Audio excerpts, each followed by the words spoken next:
the BroDown every time, all the time. Laugh so sharp they ought to be a crime. Confidently incorrect, but we're feeling fine. The BroDown's a state of mind.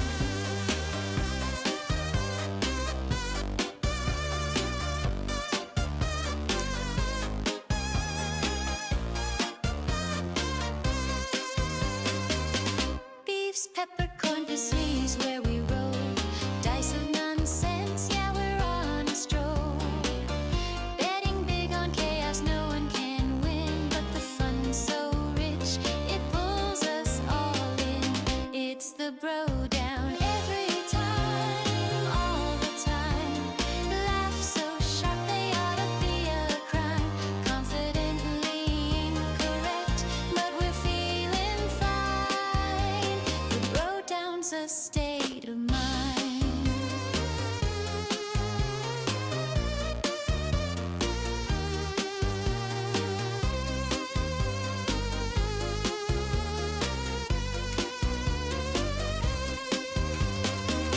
Twisting words till the world's upside down. Stacking jokes high, we're the kings of this town.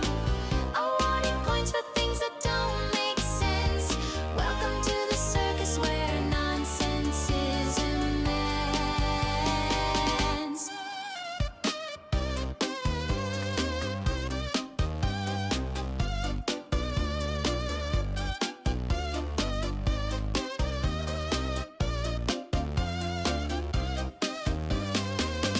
Breaking barriers with puns that land. Six is confusion, always, always unplanned. But that's the charm, that's the show. We're in the zone, let the good vibes flow.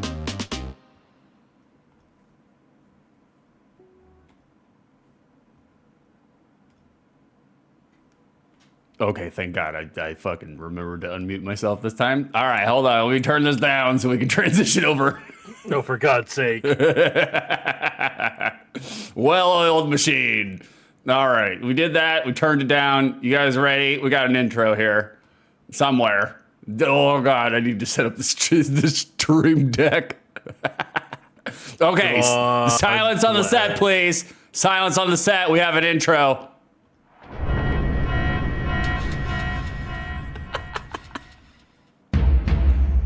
Let's fight like gentlemen.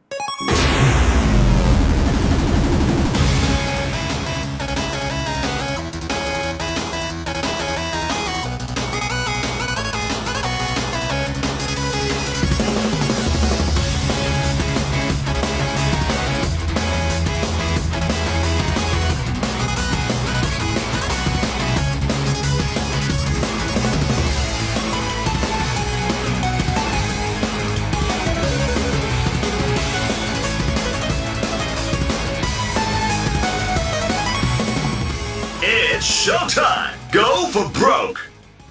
Round one, fight! How do, ladies and jerks? It is I, your boy, 6 2/3, back here again with another iteration of the BroDown. I am joined here by my lovely and illustrious co-hosts, the divine bovine, judgmental beef. Beef, you got anything you want to say to the people? Hello, hello, Judgmental Beef here, and for the first time in a long time, I have had a truly glorious week. I am the happiest I have ever been. I went to the doctor last week, Oh. and I have a official prescription. It took 35 years for it to finally occur, but right here, in my hand right now, is a doctor's note saying that I'm allowed to masturbate anytime I want to. Oh, okay. I know, I didn't think it was a real thing either, but I've been building up to this point my entire life. I didn't believe it either at first, but here, I'll read it for you. All right. In this doctor's professional opinion, patient may have a stroke at any moment. God, it Like- sucked. Like, I hate every there minute of is- that. There is nothing else that could mean other than that, I'm sure.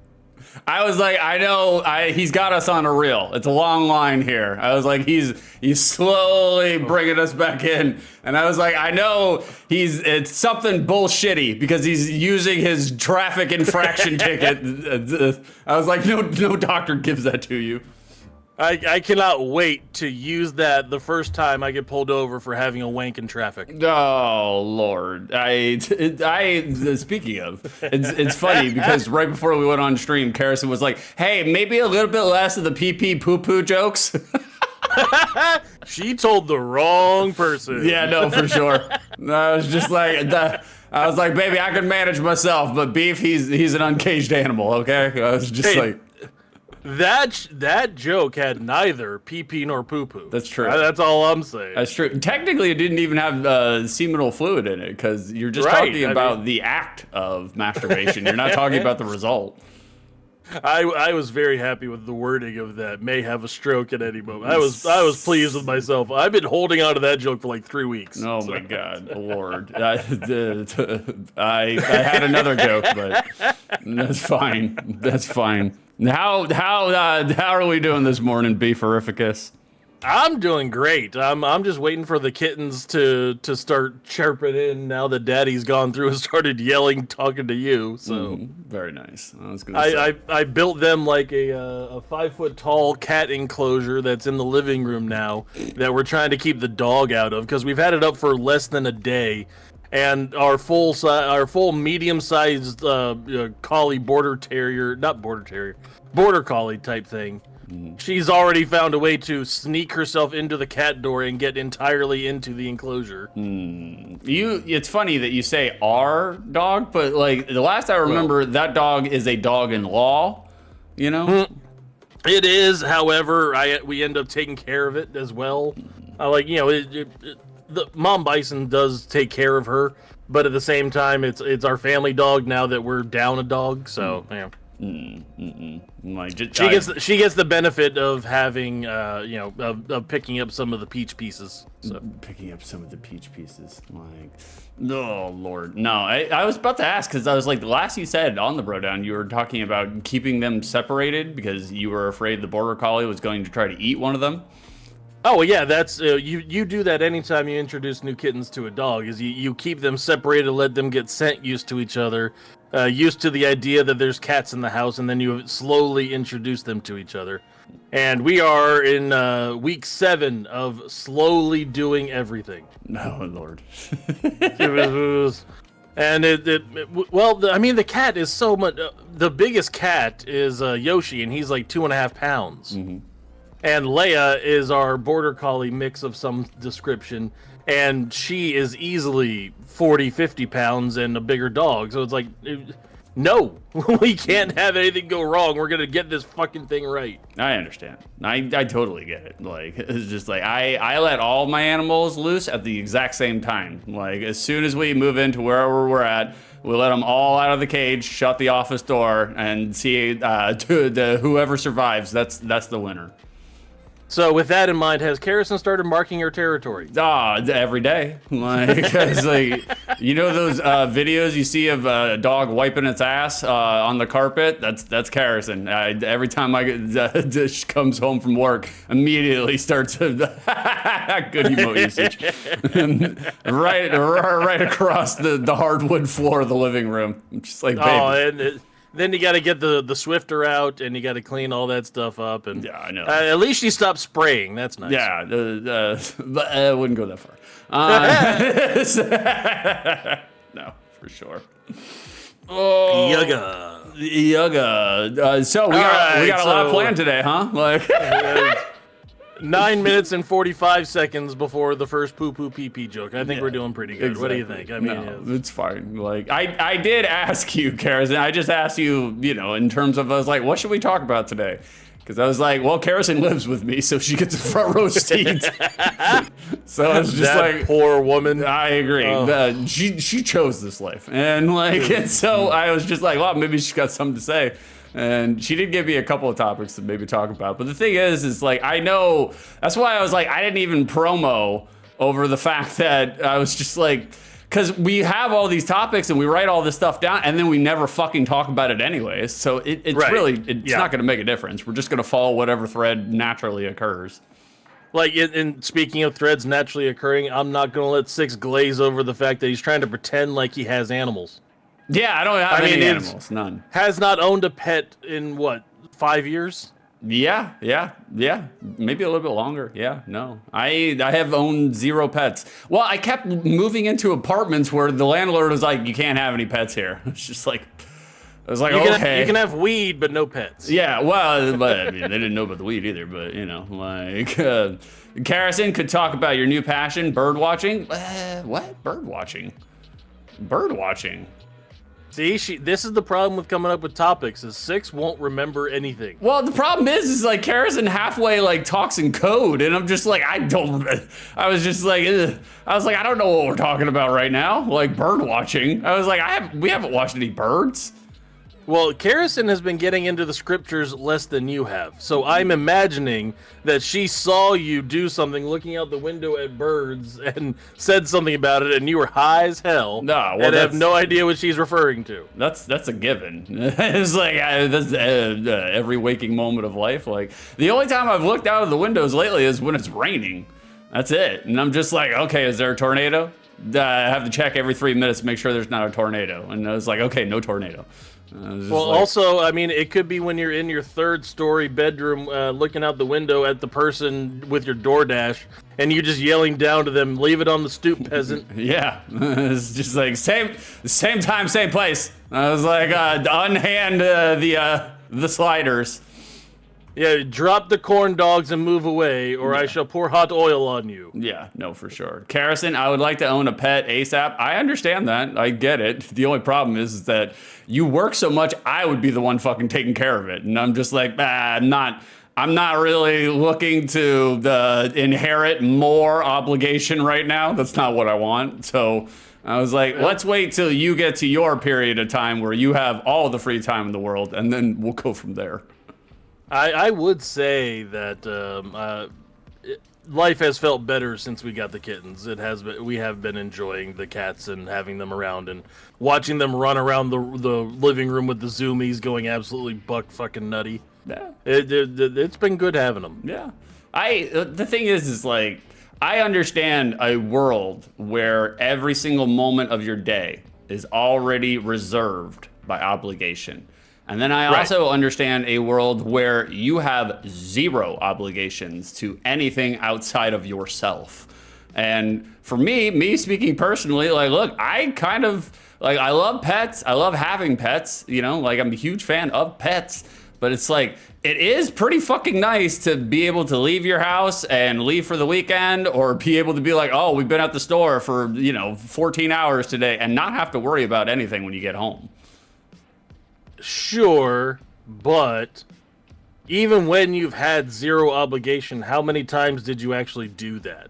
What? Where you went places that you enjoyed and did things. Me personally, very rarely, but exactly. It's like, but So I like the option. Like, you're using a hypothetical, theoretical argument that is not reality. No, it's been reality a couple of times, but Yes, like once or twice in the last 8 years. Nah, I mean, I'd say at least a handful, more than once or twice. But you can't really go by, because like the last 10 years I've been chained to another obligation where I couldn't fucking do anything. And so it was like, now that I finally got to a point where I don't have obligations, I'm not necessarily in a hurried haste to pick up more. I mean, you could get a cat and it'll be just fine. Leave some food out and you're good to go. It'll still say hi to you when you get home. No. Well, 1, no, it will not. And then 2, like, that's not how it works either. On top of that, I was just like, no, if I do not get to shit in a box in my own house, nobody or no thing does.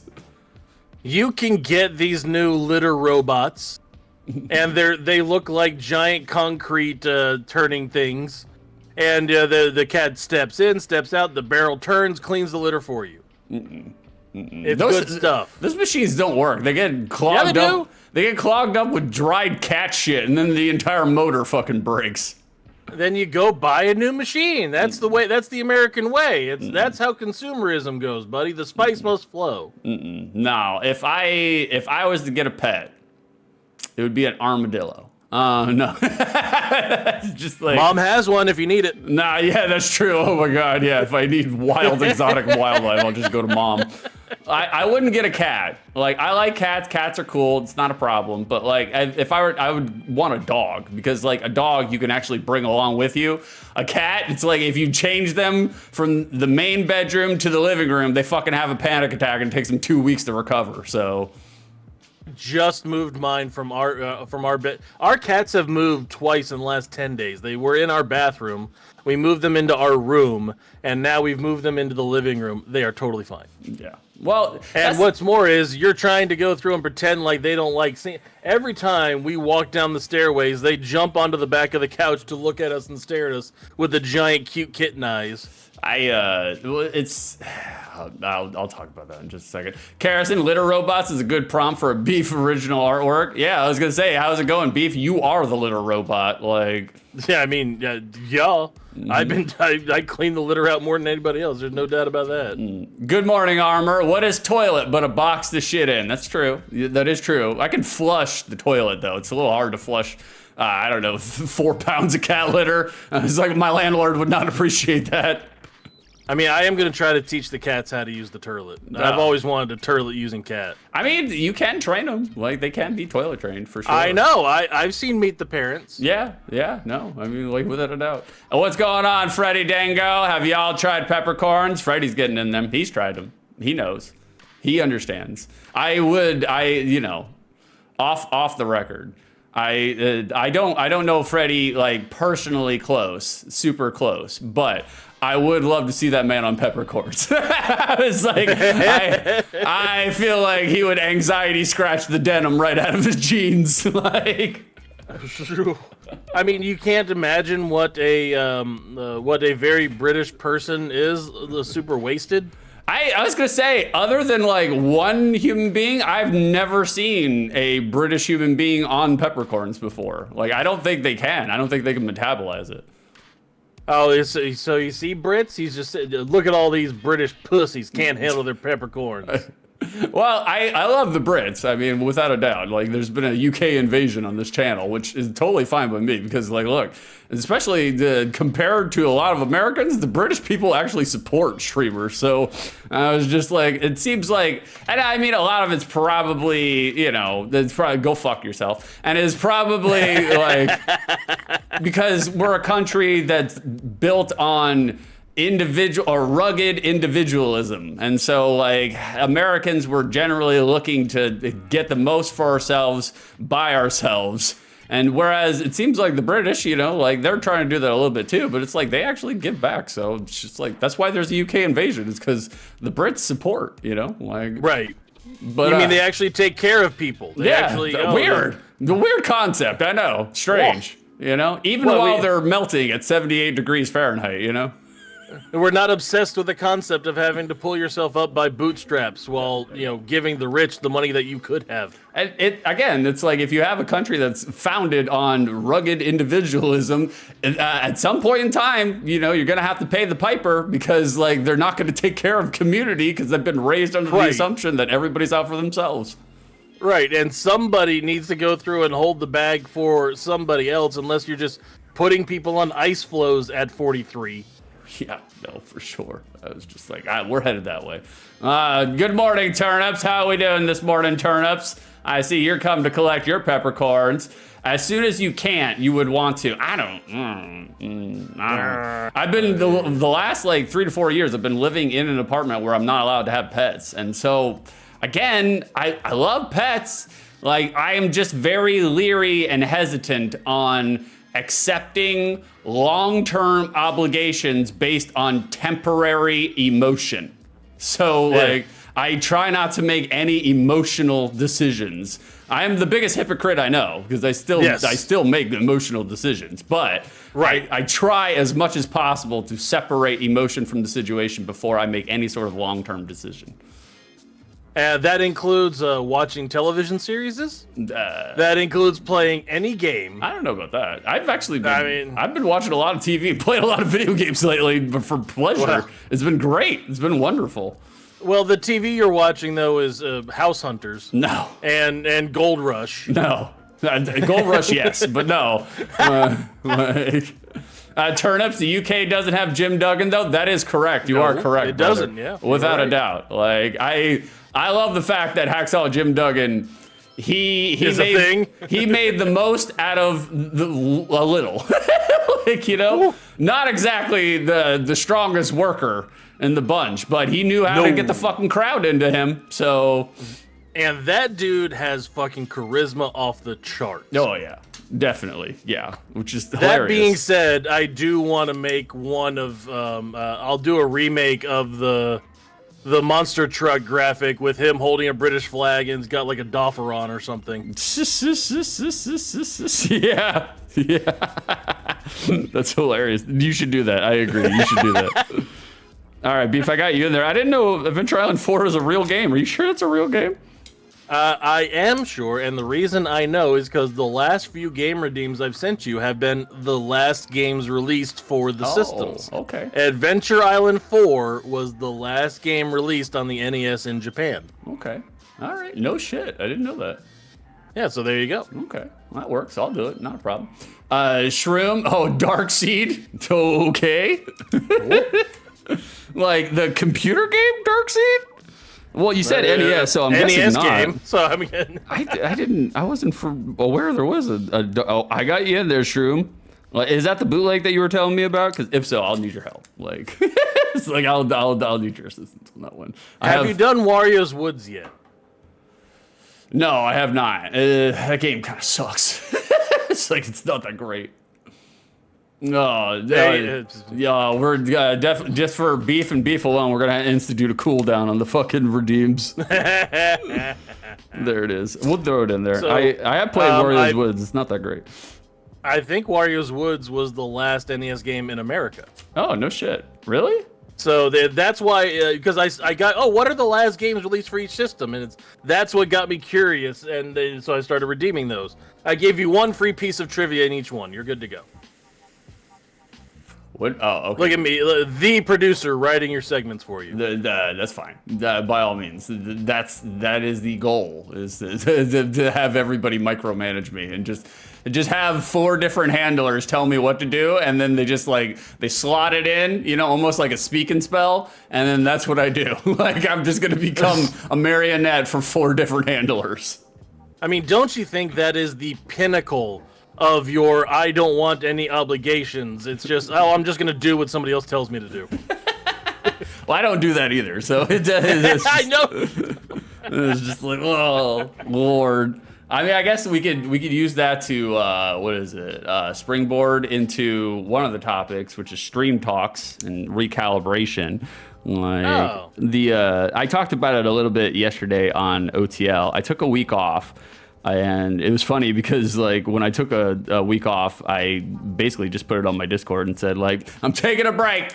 Like, it's like, you know, I know there are streamers out there that go out of their way to basically be like, hey guys, here's a live journal post of why I'm not streaming and this is what's going on. And I understand the concept there. It's like they're letting their viewers know what's going on, which is smart. You should do that, because like the minute that you stop fucking doing that, that's the minute people stop giving a shit about you. But at the same time, I'm just so like, that's why. Like, at the same time, I'm not giving people a sob story. I'm just like, look, I'm taking a break. I need to fucking take a break for a little while. I need to reset myself from, you know, my thought process as it pertains to streaming. So. And like, this is why people need to be on our Discord, so they can have all the messages, because we don't have live journal anymore. Nope. I got rid of mine. So get onto our Discord, find out when we're streaming, that way you know, because every single show could possibly be canceled up to 5 minutes ahead of time. Yeah, oh yeah, definitely, for sure, without a doubt. Like, and That there's a reason that I have called our shows the most cancelable shows on the internet. yeah, because if other people won't do it for questionable content, I'll do it because I just don't want to. Because we just don't feel like it. Yeah, exactly. Because something has mildly inconvenienced us this week. Fuck it all. Yeah, exactly. It's off the air. We're not doing it. It is. I mean, it's because I remember when I first started streaming, like I was fucking over the moon over the fact that I had 3 people in chat interacting with me. Literally had nobody in chat interacting with me except for 3 people, and I was just like, hell yeah! I'm very grateful and like appreciative and humble over the fact that anybody would take their free time, the time that they have to themselves to do whatever the fuck they want to do, and come and hang out with me and listen to me fucking prattle on, And Right. It was Frankie, Joey, and Vicer. Yeah. And then every now and then I would drop in when you gave me some shit art to make for you. Well, I would say it was Vicer and John. That's basically if we're talking, John's a real one. Yeah, if John, we're talking about the staples of 6 2/3, it's been Vicer and John consistently. Right. Like, they are the ones who hold the magazine together besides my art. yeah, for sure. Now, post 2 years, it's Beef, Vicer, John, and Carrison. Post 2 years. Like, Well, and Armor and Frankie are well working their way into it. Yeah, for sure. Harry's showing up a good bit, and Shroomy. yeah. Well, I'm not, I'm not trying to isolate people, because once you start choosing from a cadre of people, you leave people out. And so I'm just like, all right, well, I'll go with the people who are in my stream every single stream and are doing stuff behind the scenes. So it's just That's right. Isolating people can lead to people being left out. That's why we love Vicer and York and nobody else. You hear that, Turnips? You hear how he turned on you? That's what he does. That's what he does. No, I'm not doing that, Harrison. I'm not doing that. No. Turnips, once you start listing, yeah, I agree. I agree, brother. The 6 ranks the people in your stream. Number 1, Beef. Number 2 would be Power Stoner 420. I mean, I give props to that guy. He found us out of nowhere. He is? And he gave me 5 gift subs yesterday. Turnips gave me 5 gift subs yesterday. Shroom subbed to me. Carrison just literally dropped a bounty on everybody and fucking gave a whole bunch of gift subs. So it's like, nice. That's what I'm trying to say, is like, that's the recalibration that I needed, was in the sense that, like, when I first started, I was humble and appreciative and grateful for whatever I got. And then as time grew on, it's just like anything else. It's like, the more that you have something, the more that you just lose appreciation for it, or the more that you get away from your original base of why you started doing stuff. And so it's just like, when I streamed last week, or not last week, the week before, and like, it was a successful stream. It was a good stream. I had no problems with it. Like, there was no flubs, no problems, no trolls. People were subbing, people were laughing, people were having a good time. And then as soon as I got off stream, all I did was feel terrible about myself and feel terrible over the fact that I didn't succeed in the way that I wanted to succeed. And the thing is like, the way that I wanted to succeed, I was already fucking succeeding. I was like, and so it's just like, the echelon, the height, the ceiling just keeps fucking growing and growing. And I was just like, I gotta take a break from this, because this is not a healthy way to follow down something it started as a hobby and now it's become a passion. And it was just like, once you start applying these, I don't know, structures of evaluation to it, it just ruins it. And I'm like, I gotta stop. I gotta pump the brakes. And so that's why I took a week off. I think you made the mistake of either reading the comments or looking at the metrics, and you can't do either of those things and still be a sane content producer. Well, it's like, that's the other thing. It's like, well, I don't read the comments because I don't have any.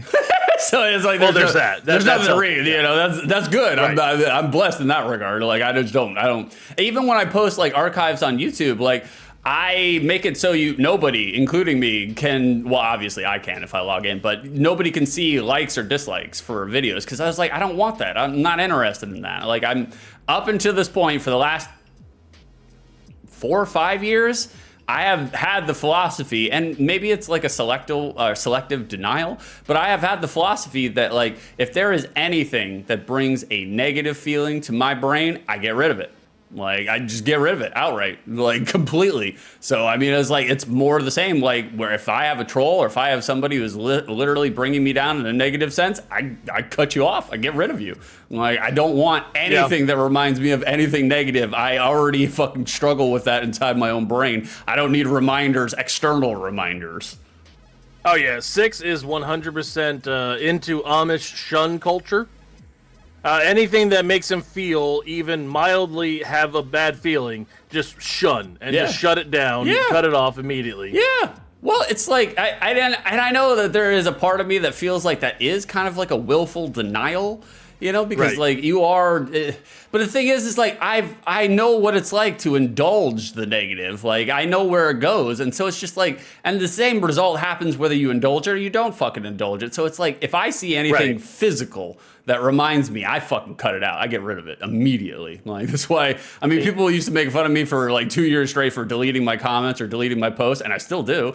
But that's because if it reminds me of something that I am not proud of something that I am ashamed of, I will fucking get rid of it because I don't. Once I get rid of it, my marijuana goldfish memory takes over and I fucking forget about it. I give it a day and then it's gone. Yeah, there is nothing in this world appeasement has ever worked for. No, it didn't work for Nazis. It doesn't work for modern day GOP Nazis. No, and it doesn't work for your mental Nazis. No. So don't appease your bad feelings. No. Kick that shit out. Yeah, exactly. Turnips, it's pretty normal. I feel like a stream was bad after I finished a lot of the time. I'm not fishing for anything. I just want to normalize that. Yeah, and that's the funny thing about turnips. I mean, not to put you on blast or anything. I mean, you just said it yourself. But like, there's been multiple times where me and Karis have been hanging out in turnip stream, and turnips is killing it, absolutely killing it, making me and Karison laugh our asses off on this side of the screen. And then it's and I've talked about this with Karison before. I use the phrase creator myopia.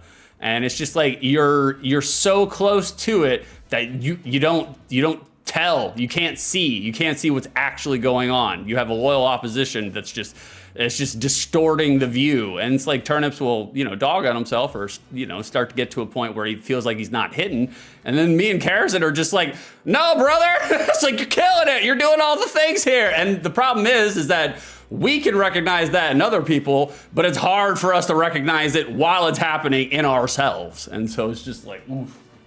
Well, and you've had this conversation with me before you even met Karison. When it was anytime that we would have a bad feeling, oh, this show didn't hit. It wasn't good. It wasn't funny. I was terrible. You would listen to it back and be like, oh, this wasn't as bad.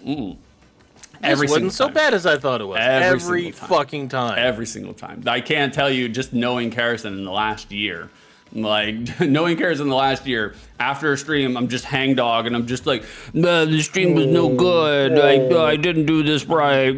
Nobody followed. Blah blah blah blah blah blah blah. It wasn't a good stream. Karison's like, okay, buddy, you're gonna listen to it tomorrow, and then when you come home from work, you're gonna tell me that you were wrong. And I was like, no, I won't. That's not how it works. No, it was bad. And then I go to work the next day and listen to the stream, and then I come home and I'm like, man, it really wasn't that bad. It was a pretty good stream. This is something that I pointed out to Six before, where he has such an emotional high that when he's doing streaming and enjoys it so much, he always has a strong come down on the other end of it, and is very emotionally vulnerable. And he kind of needs to just do like a sensory deprivation chamber after each stream and just lock himself off from the world and sit in darkness for at least an hour. I agree. I would love it. There's a reason why I'm a big appreciator of solitude. Like I need to be completely alone. Like, I don't know, 17 hours out of the 24, Like, yeah, just completely disconnected, turn off the phone, just floating in water in a dark room. That's all you need it to be for after every stream. That's what you need to do. That's Karison's right. I've never done a sensory deprivation tank before. I've always wanted to do one. Like I'm super. I have with the wife. She likes doing the sensory deprivation. But I mean, I had to bite through my tongue to not make the joke. I'm sorry. I'm not sorry, but I am sorry. I was you guys remember a couple months ago here in the States, we had a salt shortage and it's for the buoyancy. I don't need salt to keep me buoyant. That's true. That's true. No, it's we did a group sensory deprivation. You can do like a couple sensory dip thing, and it was weird being naked in a pool with my wife and not fucking.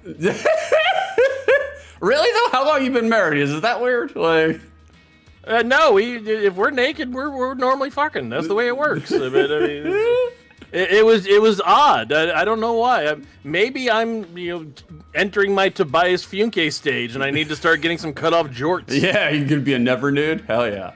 Like, Carrison, the first stream I ever saw on Twitch was a BroDown. That's unfortunate. Ruined it forever. And Never you can't- thought of Twitch the same way again. And, well, at least we had the advantage and the benefit that you had never seen a Twitch stream before, so you had no Right. idea, Because I don't know what this is supposed to be. This must be right. Because you came in back when me and Beef were still bumblefucking our way through a format, had nothing figured out. We were trying to play Felvedec together, doing crappy Still voices. trying to play video games. Oh, Lord. I don't know why you stuck around, baby.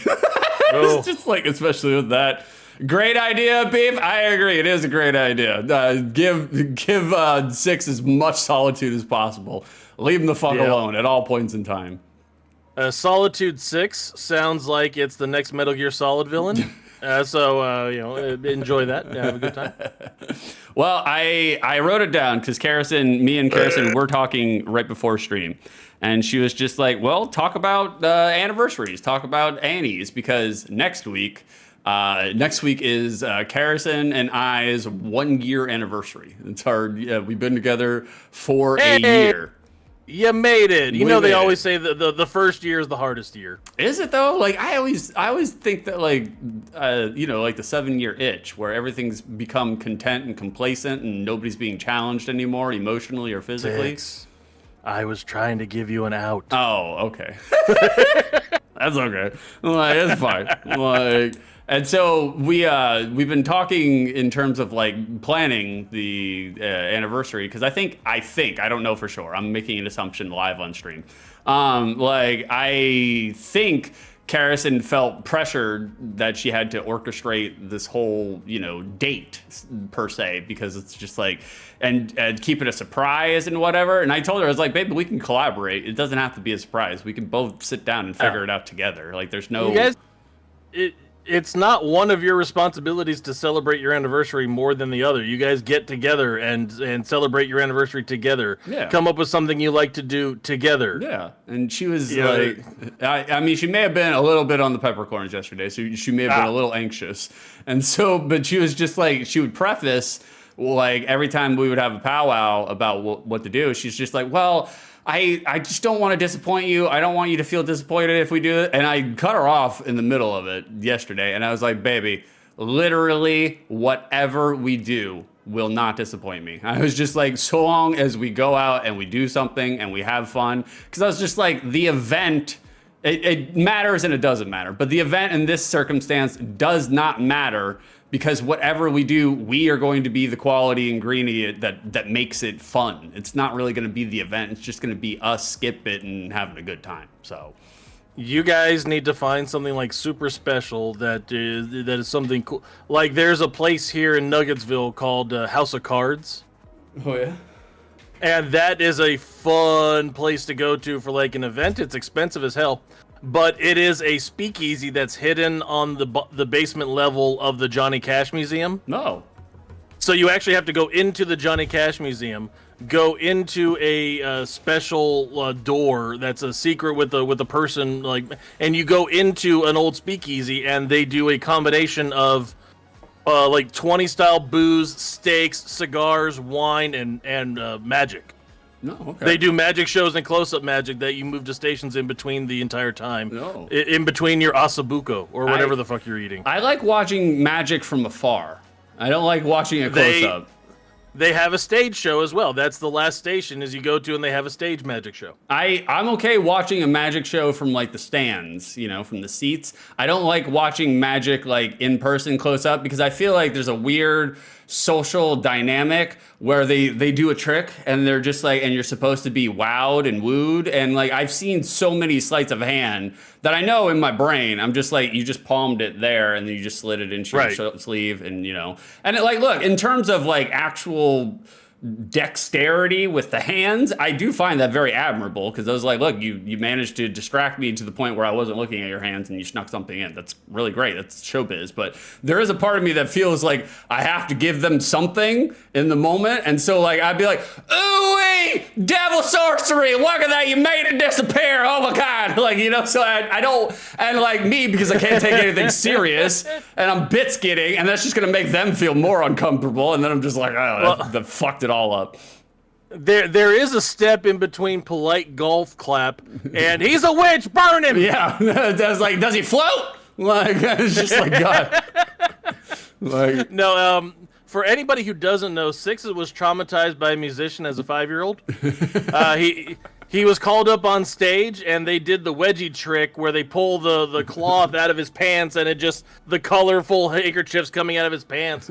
And he said right then, at 5 years old, he would never get touching distance of a magician ever again. No, that is sorcery. Like the Kerosene, yeah, he did that in Ollivanders. I mean, I was impressed by Ollivanders. I liked Ollivanders a lot. No, I thought you were talking about you went through the Wizarding World of Harry Potter at Universal just yelling, "He's a witch, burn him!" Yeah, for sure. I was just like, just bring in my Bible and start doing brimstone preaching right there. It was like, they love it. They love that stuff, being reminded of hellfire. Kerosene says she settled it. You're going to be doing an escape room. Oh, I was just about to start talking about that. I figured it out. We're doing an escape room. Baby, well, I love escape rooms. Like, I am a big fan of escape room. Every time I've done an escape room, I've had a great time. However, if you are looking for a mental champion to help you figure things out, that's not my role in an escape room. My role in the escape room is two things. One, I'm the gopher that goes between the rooms and relays the information. Yep. Or two, I am the wall baller, which just throws out weird, inane ideas, and maybe they germinate and inspire somebody else to come up with the right idea. I don't actually have the right idea. I'm just the speed bump to the right idea. Don't forget about you could be the one that just forces the solution to happen. Yeah. It's like, oh, this lock isn't working. Pull it harder. Yeah, no, for sure. Yeah. It's like, I mean, I really do like escape rooms. I think they're really good. I think escape rooms are better when it's not a couple and it's like a group of friends. Like, I don't know, Mrs. Beef and I, the good lady McBeef, we have never failed an escape room in our lives. We've done like 40 of these damn things and we've beaten them all. The only thing that a group adds to it is performance anxiety. Yeah, like, that's the other thing. It's like, and bad ideas. A lot of bad ideas. Yeah. How do, Drewby? Have y'all tried peppercorns? Like, my problem with escape rooms, especially with a bunch of strangers, is it undeniably, invariably, every time it happens, is like there's just some boomer dad who has to be in charge of everything and takes over the lead of the group, even though he's not a good leader, but because he feels like he's the oldest and he's white, he has to make sure that he is the leader of that group. Oh, I'm not a fan of that, because what I'll end up doing is I'll end up fucking with him. So it's not... Like, that's why it's like the guy will tell you, turn it to the left, okay, and turns right. Yeah, and just keeps fucking, I'll go out of my way to, you know, set off the angry stepfather vibrations that he has inside of him. Like, old boomer, I don't know if you noticed, but if you tell me what to do, I will sacrifice this $50 I spend to get in this fucking room immediately, just to piss you off. Immediately in contrarian mode. Like, it doesn't stop. So, like, Kerosene says she's actually really good at escape rooms, but it's hard to treat it not like Legends of the Hidden Temple and just trash the entire thing. No. Dude, I actually watched a video on Legends of the Hidden Temple yesterday. Oh, yeah? That's weird. So did we. Did you know? I did not know that game was fucking rigged. Oh, yeah. Yeah. Yeah. Like I always thought, oh well, just the temple run at the end is just super fucking hard. And no, the host went on a show like a couple years ago and said we only have the budget to give out 8 grand prizes every couple seasons. No, it was rigged, so they failed. That makes sense, actually. That makes a lot of sense. Right? Because that sumbitch was the fucking hardest of the obstacle course I've ever seen. For sure, man. Like the Shrine of the Silver Monkey, you know never Shrine. worked. It never worked. And I think anytime that they put the Shrine of the Silver Monkey in, it was just to go through and fail. Mm-hmm. It was literally, oh well, this is slightly off. They're not gonna get this. We have rigged it. Kerosene, a break room is still an option. That's actually a pretty good option. I'm not against that option. You mean where you go to the vending machine and you pull somebody else's soup out of the fridge? Pull somebody else's soup out of the fridge. Oh, or do you mean a rage room? I guess a rage room. I just think out of context, I think that's a really funny sentence.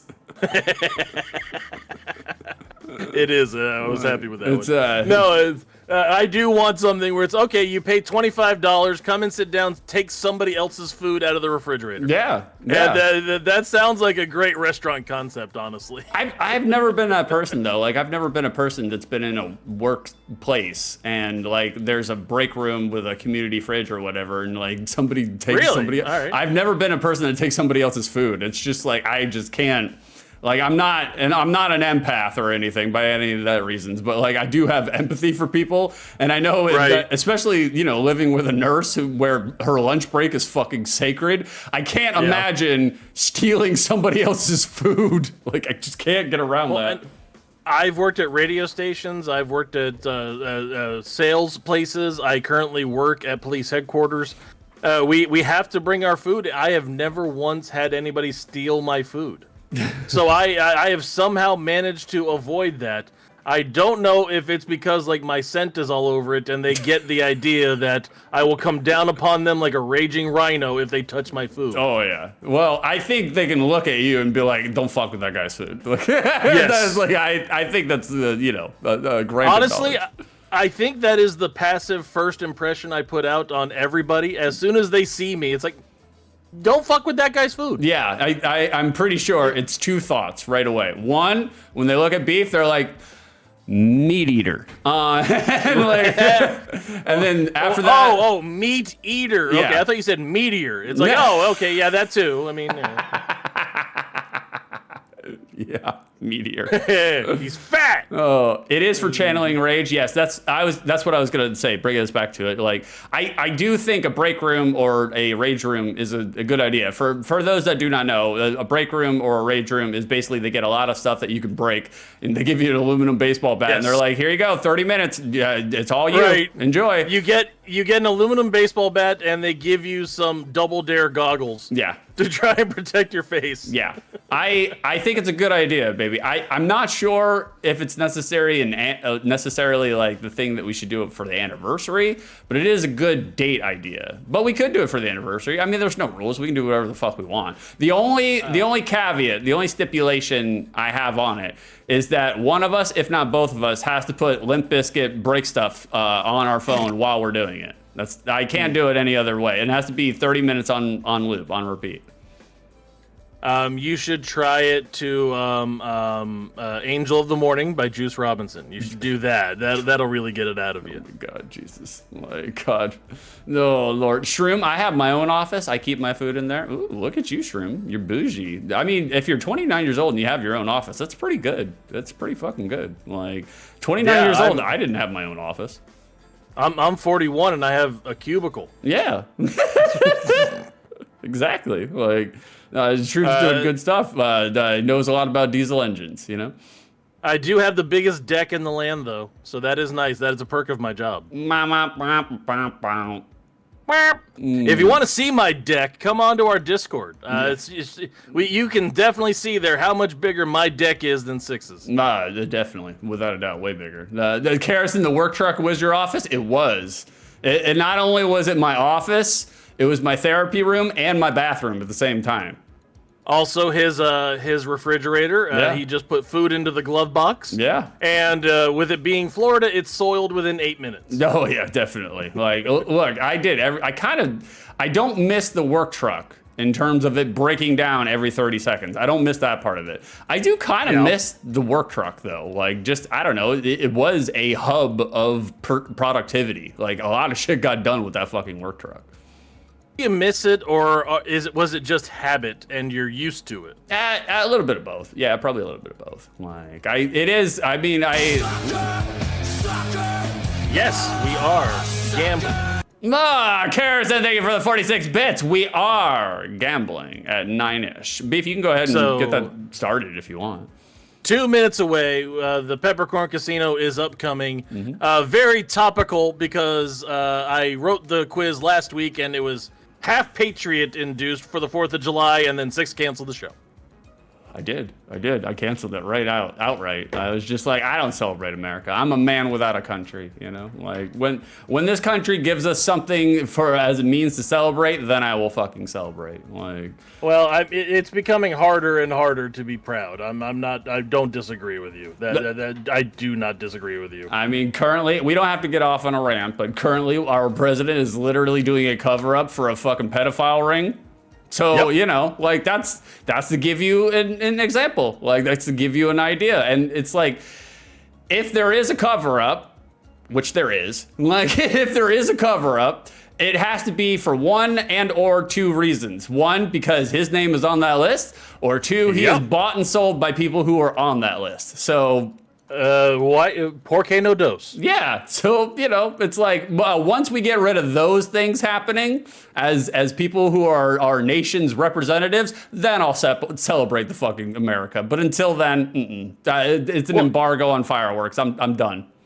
Well, and yeah, I mean, we could get into the whole conspiracy theories about why it wasn't released under one thing or the other, but whoever hasn't released it has reasons, and that reason is because their friends are on the list. Yes. And I don't give a shit if they're Democrat or Republican. Let the list go and everybody get charged. Yeah. Fuck them all. Yeah, get them all out in the open, so that way we know who they are. Like, and I was like, I'm a big fan. I don't care if it's across political lines.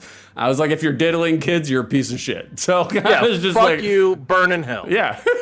So, all right, hold on one second, Beef. You vamp. I got to take my headphones off. I got to get some ibuprofen. My head is fucking killing me. Oh, I see how it is. He gets on the show and automatically gets a headache.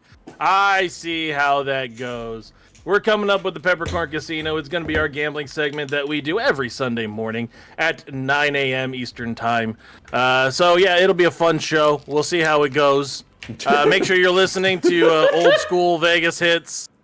2 to 4 Pacific time. I'll be on there. We just did the Sin City Saturday night with our newest member of the team, DJ Thump. DJ Thump? DJ Thump. He goes through and he actually remixes like 80s R&B songs together, and it's fucking good. He knows. We actually have a competent DJ. He's good. That being said, I didn't listen. That's it. I didn't listen. I love it. I love it. Like, look, Beef will let you know if he's giving you an empty fluff, all right? Like, at the very least, he's upfront about the fact that he's shilling you with no actual knowledge regarding what he's shilling. I have no idea what you're talking about. By the way, oldschoolvegashits.com, #1 radio station on Nautilus. There it is. Big shout out to our A producer of the show. What's your name again, Carson? Karrison is the A+ producer. A+ producer. There you go. I am the producer. She is A+ producer. A+ producer. Big shout out for Karrison for basically not only setting us up for keeping us on point for 9 o'clock, but the entire time in which we're talking, she is seamlessly throwing out commands that are also shills for what we're talking about. A+. Yeah.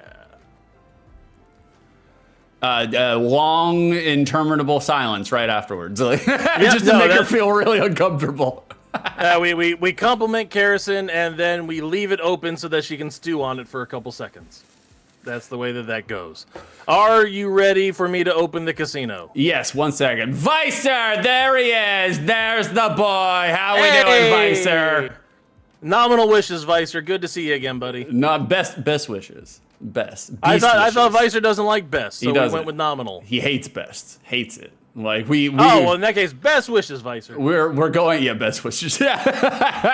We're going out of our way because Vicer has a mod. He has an auto mod on his chat where, without a doubt, shout him out. That's right.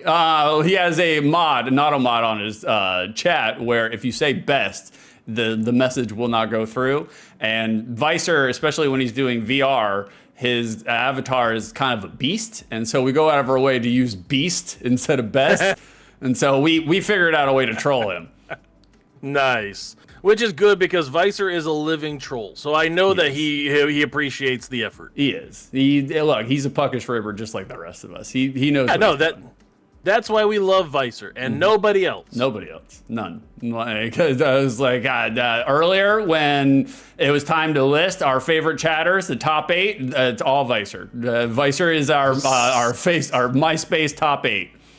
Yes, his entire list for 6 is just Tom and Vicer. Tom and Vicer, yeah.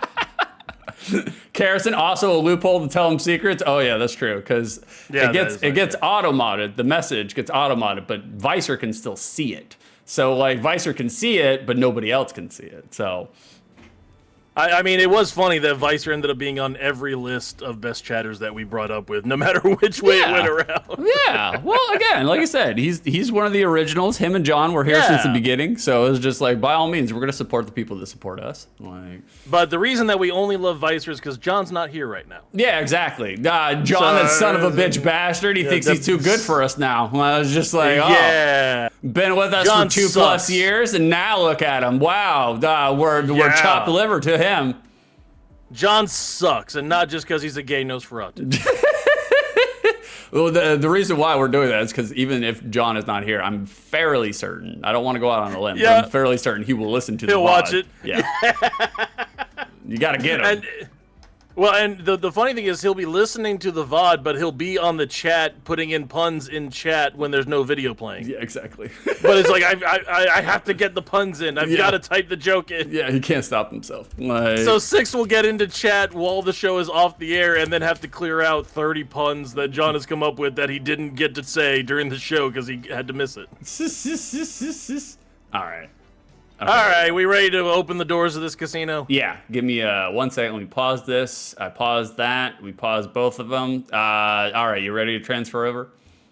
Yeah, let's do that. Okay, all right, guys. It's time for the Beef's Peppercorn Casino.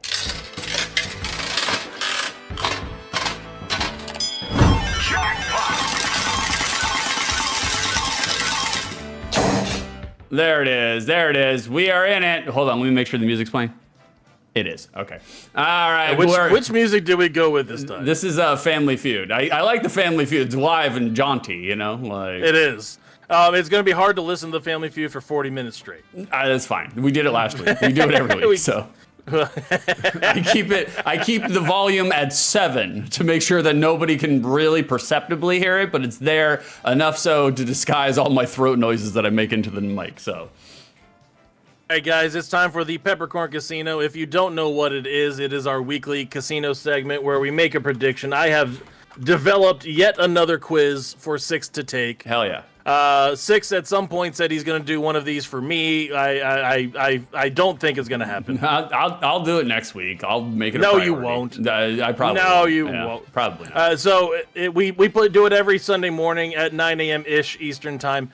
You can bet as many peppercorns as you want. The more peppercorns you bet, the more you may win. I have 10 general trivia questions. That is the game we are playing today. Is general trivia, and you can either bet on if 6 will get less than 6 questions correct, more than 6 questions correct, or exactly 6 questions correct. And I, as always, put 5,000 of York's peppercorns on exactly 6. That's correct. So you have a chance to win a bunch of peppercorns. You take your shot, place your bets, let's see how you do. Exactly. Like, for those that are not in the know about the inside joke when we say York's peppercorns, York he's one of our friends to the show. He's one of the moon remnants. And when we were first starting and testing out the Beef's Peppercorn Casino. Well, I guess you just have to be prepared to die. Whoa, wow, Beef, thanking my girlfriend for giving you a gift sub. Well, thank you, Carrison. You sucker. You fell for it. Thanking Carrison for giving me a gift sub 3 months ago. Yeah, exactly. Well, that's the hilarious part is that, like, Beef is an actual member of the show, an actual producer of the show, contributes to the show, does not sub. My girlfriend has to give him subs. Oh, speaking of, I'm on the last day of my sub, and you guys are 1 sub point away from hitting Six's goal. Yeah, I know. Hint, hint, nudge, nudge. I don't want ads anymore, but I am not paying to be on this fucking show. Look at this. See the pressure he's exerting from the producer to A+ producer. But that's how you do it, boys. You Right. sit there and you micromanage your pressure to other people. You delegate. That's how you know that I'm the producer. I don't buy the subs. I get subs bought for me. Yeah, That's how that works. I mean, you could tell that looking at Beef, he's definitely been around a couple of subs. Like, oh yeah, no, I definitely buy the subs. I don't give subs to anybody. No, No, if I had that, any sub I have, that's my sub. Yeah. You are not touching my sub. Most of the time, it's a Jersey Mike's number 13 Italian. disgusting. And so, like, Beef would set Wait, where's up, my graphic for the Peppercorn Casino? Put my graphic up my there. apologies. Like, Beef would set up the Peppercorn Casino, and he would literally be like, all right, guys, it's time to go all in. And York would dump all of his fucking channel points into there. And Beef would have it rigged to the point where Beef would win every fucking time. So, like, York dumped all of his channel points into the Peppercorn Casino like 3 times. And Beef got like 90,000 fucking channel points from it. No, you're misremembering. You don't remember the bit where we got all of York's peppercorns? There's been so many times. I can't remember. It was the NCAA Finals tournament. Oh, yeah.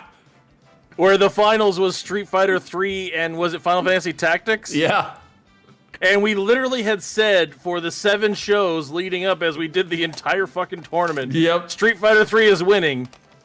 Street Fighter 3 is about to clear. What's going to lose to Street Fighter 3? And I think York misunderstood that this wasn't a what you vote for is what wins. And he puts all 60,000 peppercorns on Final Fantasy Tactics trying to influence the voting. And then Street Fighter 3 won, and Yeah. I took home all of the peppercorns. Look, the Beef is, if nothing else, he will not betray his own betrayals to his own people. Oh, good times. We need to do another tournament. No, we don't. God, no. I was waiting for you to say something. I No, knew it. God, man. It was a good experiment. I mean, we will do another one, but, like, God, we gotta... We're heavily changed. Yeah, we're We gonna will. modify it. That's for sure.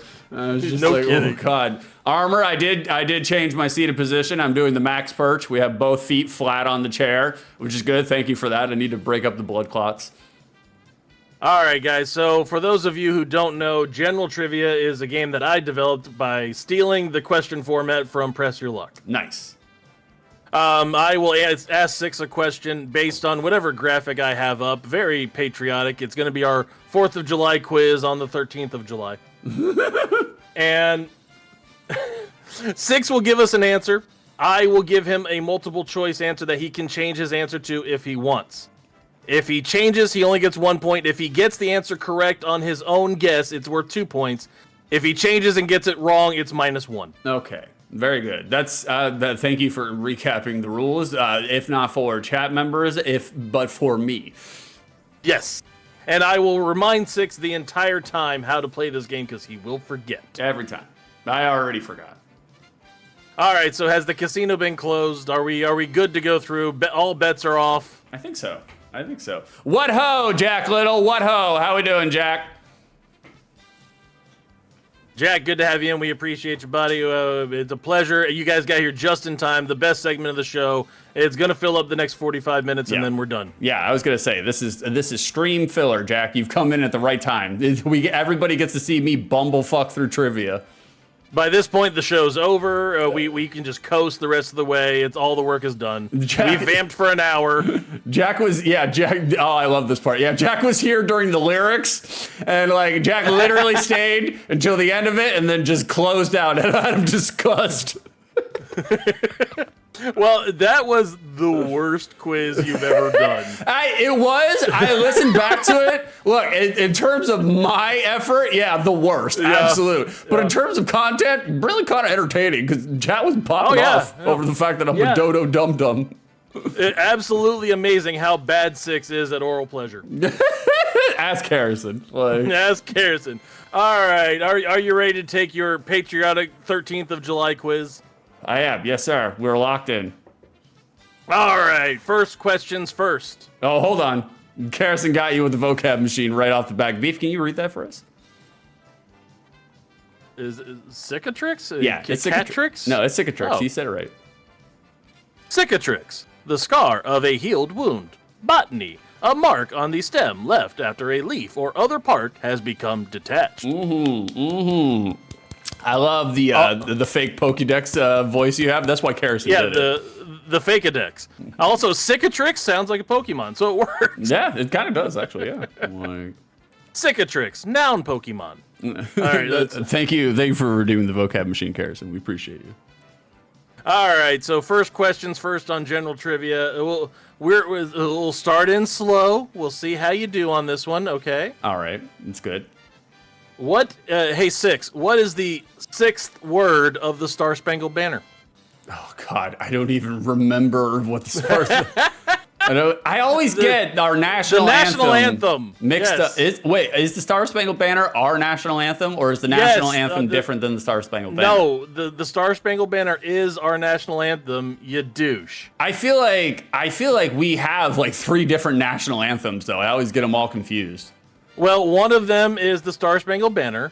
The second one is Wet Ass Pussy. Wings and pussy, yeah, or wings and pussy, wings and pizza. And the third one is YMCA. Yeah, Jack gibberish sprinkled with question marks. Yeah, it's true. Right, it's WAP, YMCA, and USA, USA, USA. We like our letters here in America. I feel like in terms of national anthems, though, like in terms of bangers, I think like melodically we have a pretty good national anthem. Oh yeah, no, we got a great national anthem. Okay. Oh, say, can you see? Bye? Is it by the dawn's early light? Is it bye? It's the 6-word bye. All right, Six. Is the answer by, see, or the? Oh, God. Armor, our 5th one, is look at this photo. It is. He's right, though. At every sporting event, right after the national anthem, we get some Nickelback playing. Look at this photograph. God. Okay. All right. What were the choices? Is the 6th word of the national anthem by, see, or the? I'm going to stick with my original answer. I'm going to say bye. That is correct. Yeah. Good job. 2 points for Six. 2 points out of the gate. Well done. You heard it here first, folks. Six is by. Well, I mean, you know, I think I do come from, I mean, like, I was raised by 2 fiery gay men. So it's like, and I am of the nature that, like, everybody's a little gay. Like, I was like, you see it across animal species, them being gay all the time. And we think it doesn't translate to us. Come on now. Carrison asking, how will this work if Beef ever runs out of peppercorns? I will never run out of peppercorns. He won't. Yeah, he's got him well stocked. Like, Jack, I know I am. Like, and Vicer, I hear those gays are a bunch of trouble. Vicer is gay, by the way. He's allowed to say those things. We know this, but for other people who don't, we don't want people to think Vicer's bashing on gays. Oh. Yeah, no, I'm gonna leave that joke alone. I'm just gonna keep moving on. Yeah, no, two old straight white men. Yeah, we can't. We have to be very careful about it. All right, Six. Question number 2. The very first "Where in the World is Carmen Sandiego" was released in what year? Ooh, that's hard.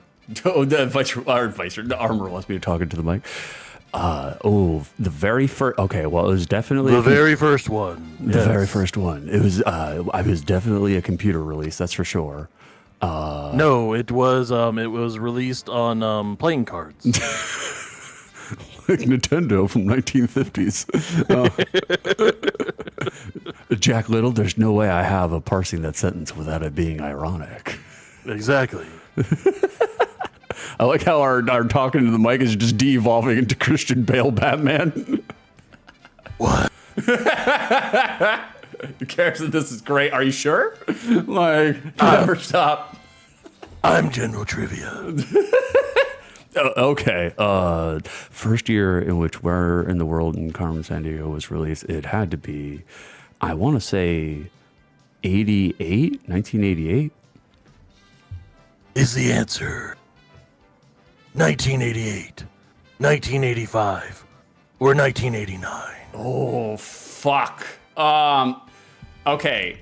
I'm not talking to the mic anymore. I don't think it's, I don't think it's 1985. I think that's too early for Where in the World is Carmen Sandiego. Okay. I was feeling like it was on the precipice of the 90s, but like, I was just like, I want to change my answer. I'm going to go from 88 to 89. I think it's 89. Well, and remember when the game show came out, the live action show Yeah. that was awesome that Yeah. that I loved. Yeah, I think the live action show, it being awesome, was 60% the acapella group. That was basically it. No, it was all rockapella. Yeah, Thank you very Rockapella. much. I couldn't remember their name, Yes. Rockapella.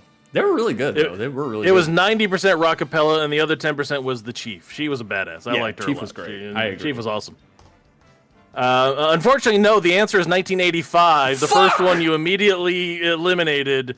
That is minus 1 point for Six because he changed his answer and got it wrong. God damn it. Don't you fish me, Armor.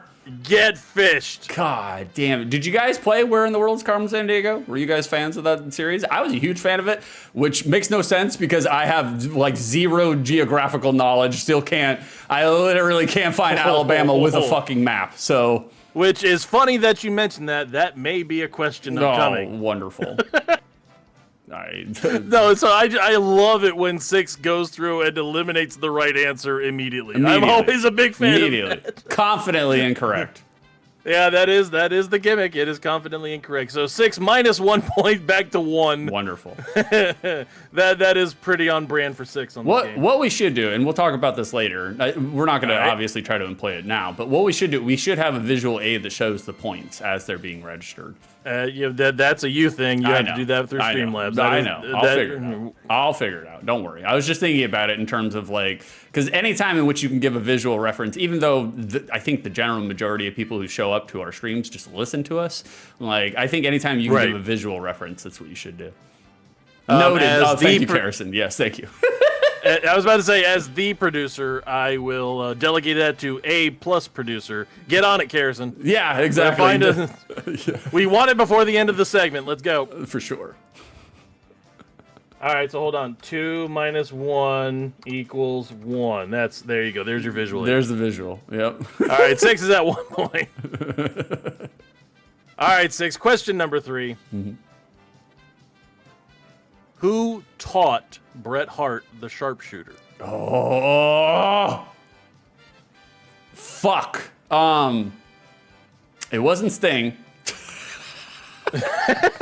That's a joke. If you get it right, you'll be up to 3 points.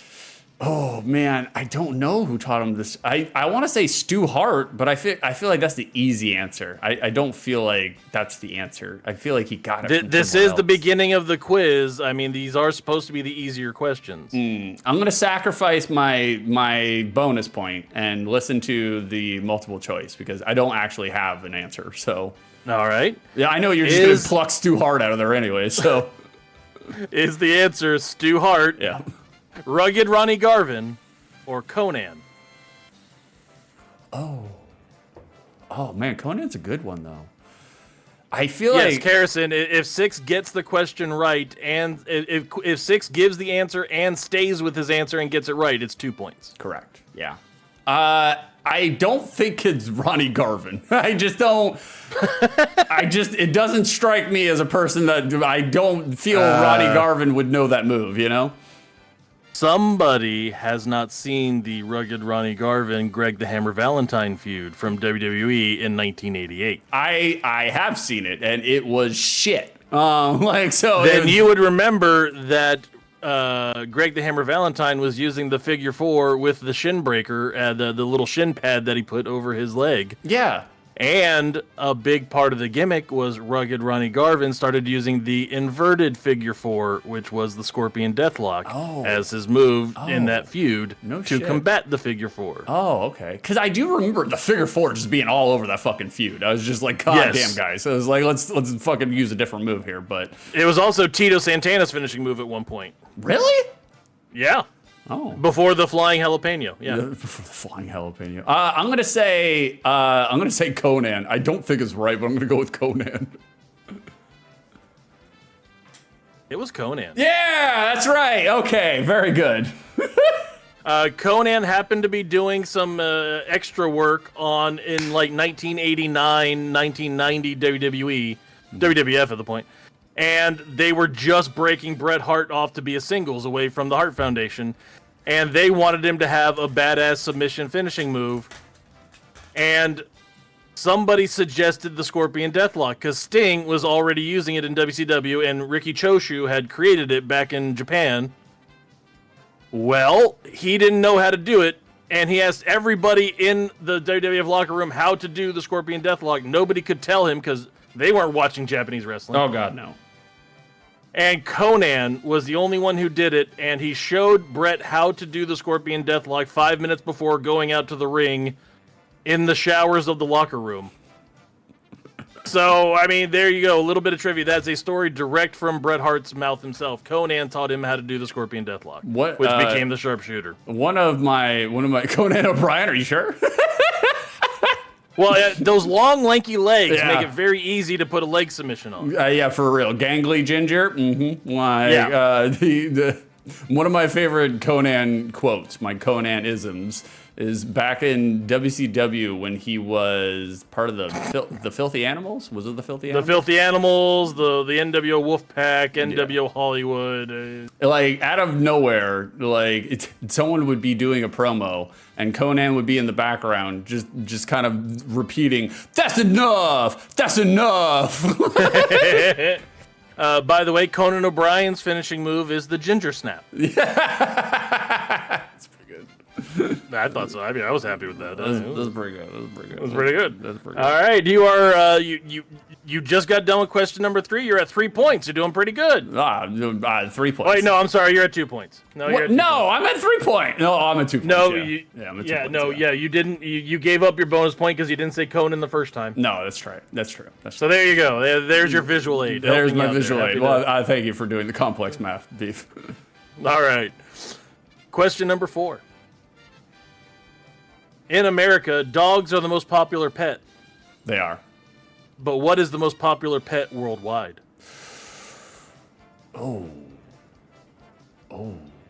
Okay.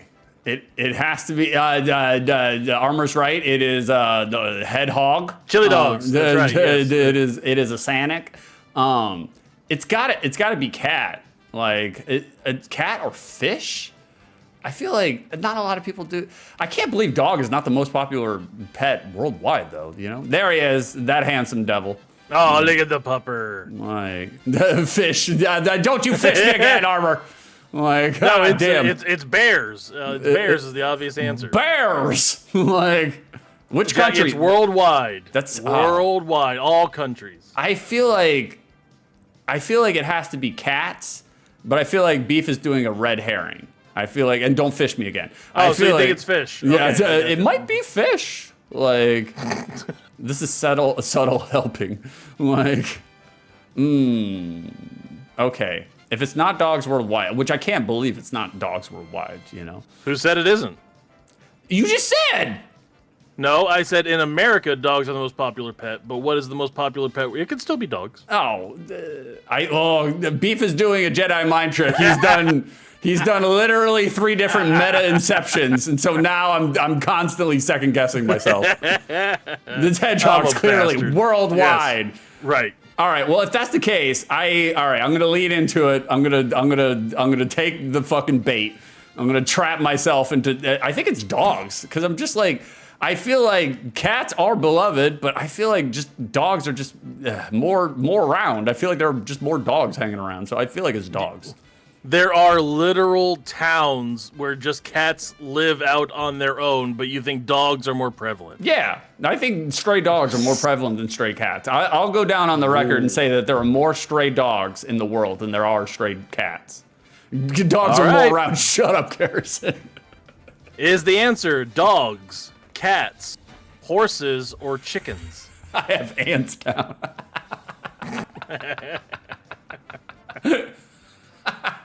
Chickens was one of them? Wait, what were the answers again? Yep. I was laughing at Jack's comment. Dogs, cats, chickens, or horses? Oh, shit. Horses kind of throws a wrench in the mix, too. Yep. I don't think people can afford a fucking horse, man. The horses are expensive. Well, Like, no, they just have free-range horses. yeah, and free-range they- horses. Properly plumbed doggos. Oh, God. I'm not going to live that one down. Well, no one has just one ant, right? It's true. I'm gonna stick with my answer. I'm gonna go with dogs. I still think it's dogs. They're more round. That is correct. It is Okay. dogs. It Okay, is thank dogs. God. Is the most popular animal. Aren't you happy I talked you out of Yeah, for real. going through and failing that one so bad? You actually had the answer immediately and let it go. Or we was talking. I mean, you have to pay attention to how I word these questions. Yeah, apparently so. He's a trickster god. All right, let's see here. 2 + 2 = 4. No, I didn't. I didn't give up a bonus point for that one. I knew No, that yeah, one. you said dogs. Dogs Yeah. was your first answer. Yeah, That's what I'm saying. So I 2 stuck + with it. 2. I stuck Yeah. with it. No, I'm arguing with Carrison, not you. Like, Oh, okay. so Oh, it was yeah, like- Oh, Carrison's- that's nothing new. Yeah, she's ratcheted up on the peppercorns right now. All right, so hey, 4 questions down. You're at 4 points. You're doing pretty good. The answer is Look at always you. round dogs. I agree. I do love a good chunky dog. You know. All right, let's see here. 6, you know who this is? I do. Yes, correct. Yep. Mm-hmm. In America, Alan Rickman is the most popular breed of dog. What? No. How old was Alan Rickman when he starred in his first movie role? In his first movie role? Oh shit. First movie role. How old was he? Wasn't Alan Rickman Shakespearean trained? Like I feel like I feel like I Yes. go with that for all the Brits though. I feel like all He- British actors I'm just like Right. Shakespearean trained. Yeah. I mean, they were born Shakespearean trained. I mean, they were literally 4 years old for their first Christmas. Father Christmas comes and brings them a train with Shakespeare on it. A rip, exactly. I loved Alan Rickman. Everything Alan Rickman did, I was a huge fan. Yeah, Alan Rickman. Is this a birth canal I see before me? Oh no, we just gotta notice that there's an ad break in progress. Yeah, So apparently there's 2 minutes where they're not seeing this. That's okay. That's fine. It gives them more incentive to sub. Like that's what it's there for. Don't like the ads? Fucking sub. I don't know what to tell you. Like- Or bully Carrison into giving you the money. yeah. Well, the problem is, well, it's not a problem, but I was like, I'm fairly certain that literally everybody who's in chat right now is already subbed. So like, I don't think it's a problem for anybody really. I mean, I do see where Armor's a VIP, whatever that means. Yeah, Armor is a VIP. Like, chat, put Carrison's Carrison's money where your mouth is. It does work. It's the girl's got it figured out. Okay, like Yeah, the dirtiest money. bully me more. That's what she's into. Like she loves it when I talk to her like Oh. chat off stream. Does she, or does it just create anxiety? Well, that's the sign of true love. Is a little bit of fear, you know. Right. Yeah, I mean, Okay, how old was he with his first first starring movie role. How old starring was he? movie role, not Yes. walk on? No. Okay, starring. I'm gonna say really young, but not really young. I'm gonna say 23. All right, is the answer 23, 37, or 42? Wow. Okay, it's not my answer. Like that's clear. Like it's definitely. Oh, Carrison. I guess you just have to be prepared to die. Hold on. we gotta let it play. I guess you just have to be prepared to Who die. are these people? Well, No I idea. guess I you think have she to just be randomly prepared pulled to people die. off the list. By the way, didn't give me one. I guess you just have to be prepared to die. That's what I'm saying. Is like Well, I guess I have you just never have to be seen these people prepared to follow, die. you know? Like, so I'm just like, how do these people exist, let alone, like, they're getting subs, you know? Well, Space Monkey is from the UK, so I believe that. Yeah, well, that's right. She can't give you any more subs because you still have one currently active. Oh, it's got to be expired before you can buy a new one? That's dumb. Exactly. Well, thank you, baby. I appreciate you, Karrison, for dropping 5 more subs to a bunch of fucking unknown strangers. It is on sale today. You are correct. It's nice that you guys can waste $30 like that. That's great. Yeah, good job. Well, actually, they're 35% off, so it's not $30. I think it's like $20. Oh, so it's $20. Ooh, It's look at $20. you. I'm not saying. I'm just saying. Sea monkeys was my second answer, by the way. All right. What was the answer that was in his 30s? Because that's what I'm gonna go with. 23, 37, or 42. Wow, he's a late bloomer. 37. Yeah, that's right. Less than $20. I'm not saying, guys. I'm just saying limited time offer. You know. I'm gonna go with 37. He was a late bloomer though. Alan Rickman's first starring movie role was Die Hard. Oh. That was his first starring movie role. Before that, he was a theater actor doing, Shakespearean theater. Yeah, believe it or not. Makes sense. He was 42 years old. Holy shit. Wow. He was 42 years old when he did his first starring movie role in as Hans Gruber in Die Hard. Damn. I didn't realize that. It's so weird, you know? Because, like, even Alan Rickman in Die Hard, 42. It's spry. Yeah, I was gonna say we are close to that vicinity of 40. You know, it's just like we ain't looking like Alan Rickman in fucking Die Hard. Well, it also helped that he was wearing like $10,000 suits back in the 80s. Yeah. For that movie. Well, they also have a makeup team. You know, it's like, come on now. I would also like to point out minus 1 point for 6 on Alan Rickman. Good job. Yeah, no, for there you sure. go. I deserve that. I can't believe that he's so late. Like that's crazy. All right, let's see here. So you are at 3 points now, going backwards, just like every other quiz halfway through. And it's time for our geography question of the day. I'm so fucked. I saw this come in. And I was just like, I have no idea what state that is. None. Zero idea. I was like, it's above California. I know that, but I was like, I don't know where that is. Hey, 6. God damn it. Name the state. Ah, fuck me.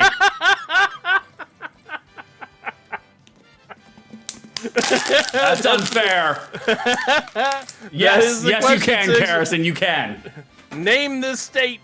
Delusion. Jack, you not are correct. Florida. It's not Florida. I know Right, that part. yep. To be Good honest job, with you, Jack. okay, here's a little peek behind the curtain. I'm not going to dox myself where I moved from. I did live, you see where the hole is in Florida? I used to live directly west of that hole, directly west of that river hole, and I have since moved. We no longer live in Florida. We have since moved more north into the south. However, looking at this map, I can't tell you what state we're actually in right now. You're in the one. You're in Soup Catalina. It's Soup Catalina. Like, oh, turnips. I know this one because it was in a game. Okay, well, that's good. There is a famous trail. All right, I know it. Now I know it. That's where Dad was born. Oregon? Yeah. That's got to be Oregon. I had a conversation with Dad that I never knew he'd ever been in Oregon before. Yeah, me either. I was like, that man was born and manufactured in Georgia. In the ghettos of Georgia. Tallapoosa, Georgia, a town halfway between Georgia and Alabama. But no, it's the best of both worlds. But no, he's one of them Western Yankees. I was like, okay. Okay, sure, whatever. All right, 6. Is this state Oregon, Idaho, Washington, or is it real? Is it real? Is it the state of delusion? Yeah, oh, okay. Is it real? I was like, I know I lived in Florida and we automatically, disavowed the existence of blue states, but I was just like, I assumed you were in Clearwater before? No, not me. No water in Florida is clear. Not at all. Like, Yeah, it's Oregon. I'm still gonna go with Oregon. Hey, Six. Yes. Name the states that are on the West Coast. Fuck me. Okay. If we're going from the top, I think the top state, that's Washington. That's Washington. Directly under that state, no idea. It's like Nebraska. Like, I'm gonna go with Nebraska. Incorrect. Under Nebraska, that's Oregon. Under Oregon, that's California. To the right of California, Utah. It's like, this is gonna get worse as it goes on. All right, so you don't need to continue any further. Yeah, no, I don't. That is not a real state.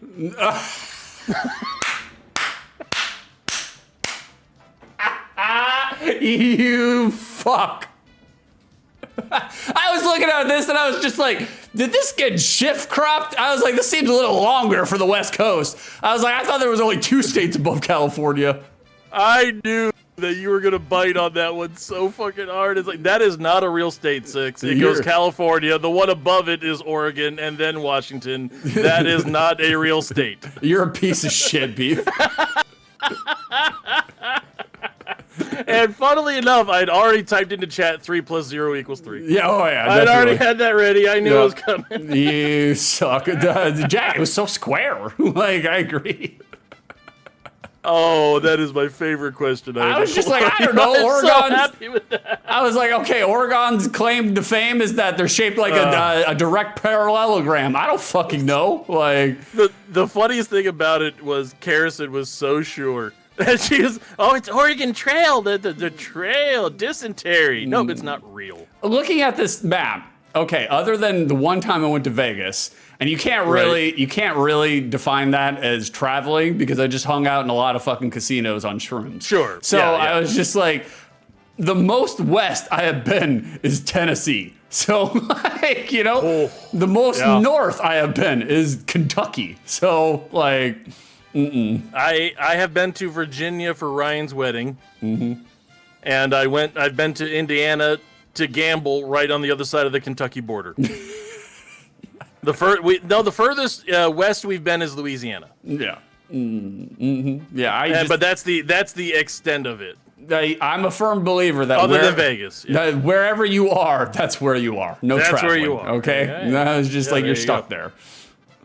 All right, so 6, you have 4 questions left to go. You're at 3 points. You didn't lose any points for that one because you stuck with Oregon and you just continually got it wrong. No, so that is nice. I did lose some points, not in the game show, but in IQ. And I had to reword it when I put in there not a state because I was like, oh, this is gonna tell him delusion. Nope. See, turnips, you're right there with me. I thought it was Oregon. No idea which ones are squares or not. I do think it was funny that once again 6 actually got the correct answer when he said state of delusion and then just went away from it. Harrison, well, now I believe you about your geography. You should have. Like, you literally should have. I visually can't see images in my brain. I could not find my way about with 2 hands and a fucking treasure map. I will be 100% honest for you. That question right there was the entire reason I made this quiz. And I knew that you were going to bite on that so hard and get it wrong. And it was so worth it. I loved it. That was so good. Harrison, we'll need Beef on our trivia team. Beef is really good at fucking trivia. Like, and Beef also has the advantage of not putting marijuana in his body for 3 decades straight. So there is that, yeah. And I do, my brain retains bullshit. Like, if it's unuseful and it represents nothing, I will remember it. Other important things, nope. No idea. No. I asked Harrison last night. I was like, "What day is our anniversary?" No, yeah. I knew it was coming up. I just didn't know the actual day. I was trying to coincide with her work schedule. It's not because I didn't know. You guys should go to a Brazilian steakhouse. I mean, I would. The beef kind of fucks me up, though. Both the co-host and the actual food. Yeah, no, Brazilians, but they don't just have beef. They have chicken, they have pork, they have all kinds of meat on giant swords that they put over a fire and hit with chimichurri sauce. But if you're fucking great. If you're going to a steakhouse and you're ordering chicken, come on now. No, they bring you a sword with meat on it, and they say, "Do you want?" And then they cut you off some, and then they bring around a new sword. "Do you want?" And they cut you off some. It's fucking great. Go to a Brazilian steakhouse. You guys will love it. Shroom, I am rotating Luigi in my mind as we speak. Somebody has to. Which is very funny because I'm telling them to go to a Brazilian steakhouse where you're historically supposed to eat like 30 pounds of meat on skewers, and they will have 3 bites of the first thing that comes across and be done. Yeah, pretty much, yeah. Without a doubt, is that Joe Biden? Like, Jack, hate the way they put the food all in a straight line down the middle of the plate, though. Jack, he don't like straight lines. Mm-mm. All right, 6. Question number 7. What president is this? It does have a similarity to Joe Biden. I will say that. No, and unfortunately, he died before he could play Joe Biden in some kind of parody movie or on Saturday Night Live. Leslie Nielsen has also been the same age for 55 years, by the way. Yes, he looks exactly the same. Absolutely has. Since he was 18, this is how Leslie Nielsen has looked. Yeah. This is actually his yearbook photo. Yeah. I mean, he's a handsome man. Like, he's definitely a handsome man. He's a national treasure. I love Leslie. I'm so sad that he's dead. All right. How many Mel Brooks movies did Leslie Nielsen star in? Ooh. You are currently at 3. You need to put some work in if you're going to try to get 6 or more than 6. I'm trying to think of Mel Brooks movie that Leslie Nielsen has been in. Yes. Okay, he wasn't in Blazing Saddles. He wasn't in Spaceballs. Was he? I don't think so. Or was he? I don't think so. I don't think he was in Spaceballs. He wasn't in It's a Mad, Mad, Mad, Mad, Mad, Mad World. Or was he? I don't think he was in It's a Mad, Mad, Mad, Mad World. He wasn't in History of the World Part 1. Or was he? I think he's been in 0. I think this is a fucking red herring. I don't think Leslie Nielsen's been in a Mel Brooks movie. Is the answer 0, 1, 2, or 5? He was in The Matrix. Yeah, Leslie Nielsen was in The Matrix. He was the architect. He dyed his hair black for Forbidden Planet. I haven't seen that one. A trick question after a trick question. Yes, it is. That's very much Beef's fucking protocol here. Like, oh. I have no idea what you're talking about. I don't do the same gimmick twice in a row. Kerosene pencils in Brazilian steakhouse after couple's Brazilian wax appointment. I mean, I'm down. I hate shaving. It's an all Brazilian weekend. Yeah, I'm definitely down. Look, I love Brazil. But like when Kerosene told me that like she had all the hair lasered off, I was just like, fuck, I want that. That's what I want. So you guys need to go to a Brazilian steakhouse after your Brazilian wax, and the only snacks you eat other than the Brazilian steakhouse is Brazil nuts. I like Brazil nuts. They're good. They are good. They taste like really large peanuts. They give you a shot of tequila after. I'm vamping right now because I'm trying to figure out in my brain whether. And also, you don't leave the house without wearing a giant feather tail. Yeah. And you don't drink any water that'll let you stay healthy. Yeah, that's for sure. I'm still gonna double down. I'm still gonna say it's 0. I don't think Leslie Nielsen's been in a Mel Brooks film. Hey, 6, start naming 90s Mel Brooks movies. Dracula Dead and Loving It, Naked Gun. Who was Dracula in Dracula Dead and Loving It? Leslie Nielsen. Was Dracula Dead and Loving It a Mel Brooks film? Sure was. Oh, I didn't think it was a Mel Brooks film. The answer is 1. That is the only bitch. movie that they did together. Dracula Dead and Loving It. Damn you don't remember Mel Brooks being the dude who tells the guy to stab the vampire? He was the Van blood Helsing. fountain? Yeah, he was Van Helsing, wasn't he? Yeah. Yeah. Fuck. So Mel Brooks doesn't be in movies he ain't making. That's true. That's what I was thinking because I was just like, I didn't think that was a Mel Brooks movie. I knew he was in it, but I thought it was just a Leslie Nielsen joint, you know? No, that is a Mel Brooks movie starring Leslie Nielsen. The only movie that they were in together. The answer was 1. God, Dracula Dead and Loving It was so good though, man. It was very unappreciated at the time. People shit on it. I love that fucking movie. People shit on that movie so hard when it came out, and me and Beef were like the only 2 Americans actually enjoying it. like dying laughing at the dude being hit in the face by a blood fountain. Yeah. And then just Mel Brooks popping back out. I think she's still alive. Telling him to do it again, and he gets hit in the face with it again. There's still a little left.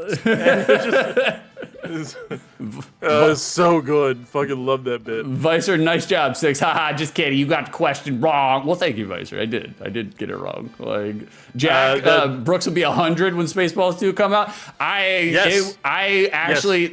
do not worship celebrities or actors at all. Except Mel Brooks. There are only a handful of celebrities, like maybe 4, that I will actually feel a little sad about when they die, and Mel Brooks is one of them. Mel Brooks, Michael Shannon, Walton Goggins. Wait, Michael Shannon? I love Michael Shannon. He's a great actor, but I was like, I did not expect you to say Michael Shannon. I was literally just pulling actors out of it. Kevin Costner, that's the other one. Mike Shannon is a really good actor, but like, it's just like, don't tell Six about Betty White. No, I was a little heartbroken about Betty White. Yeah, it was 5 until Betty White. Yeah, I did love Betty White, man. I'll fucking get down with some goddamn Golden Girls, man. But guys, we still haven't told them about John Candy. Don't hold that to yourself. No, I know John Candy's been dead for a long time. I love John Candy, man. I don't think there's another North American who has seen the VHS release of Delirious more than me and Beef have. Oh man, it goes into the theme of Dad had a VHS tape. We wore out that VHS tape, even if it's an objectively shitty movie. Yeah, like it was a good concept though. They basically it was funny. I mean, but John Candy carried that sumbitch all the way through. The Hollywood just recycled it into a Will Ferrell movie. So right, exactly.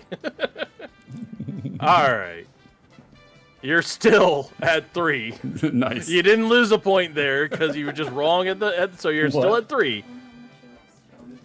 You what? I can't hear you.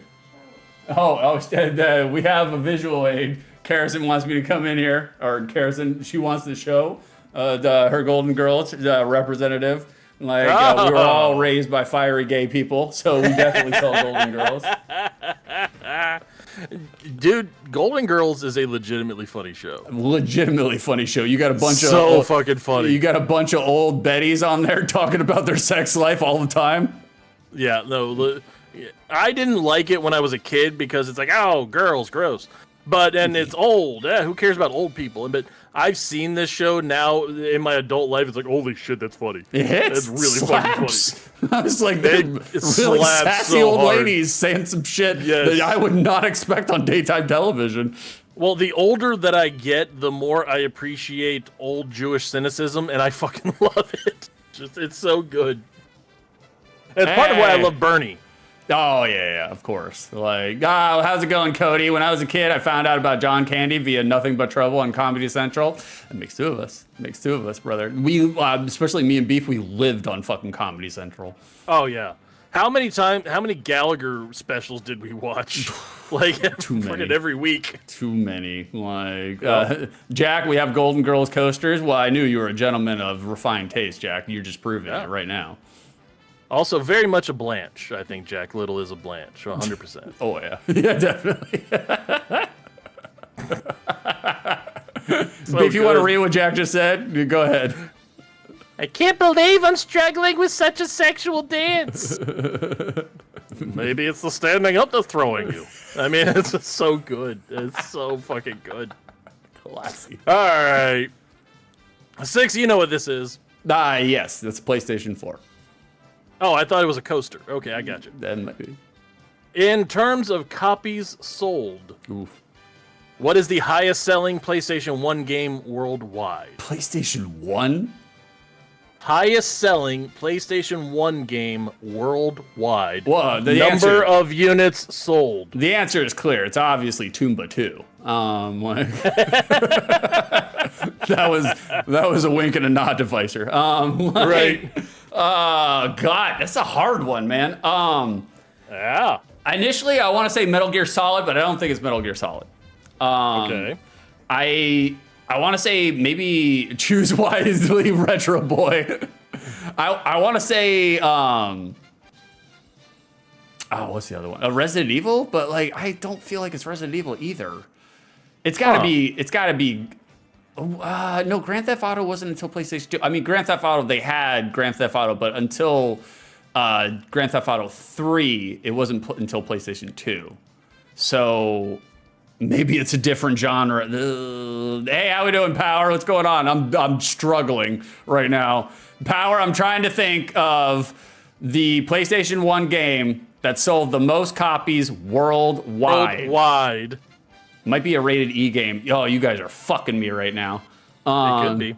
Well, is it E.T. Extraterrestrial 2001, the remake that Freddie Dingo plays on his channel? No, it was Barney's Bible Adventure. I have played the demo of the most sold game before. Ooh. Maybe it's Final Fantasy 7?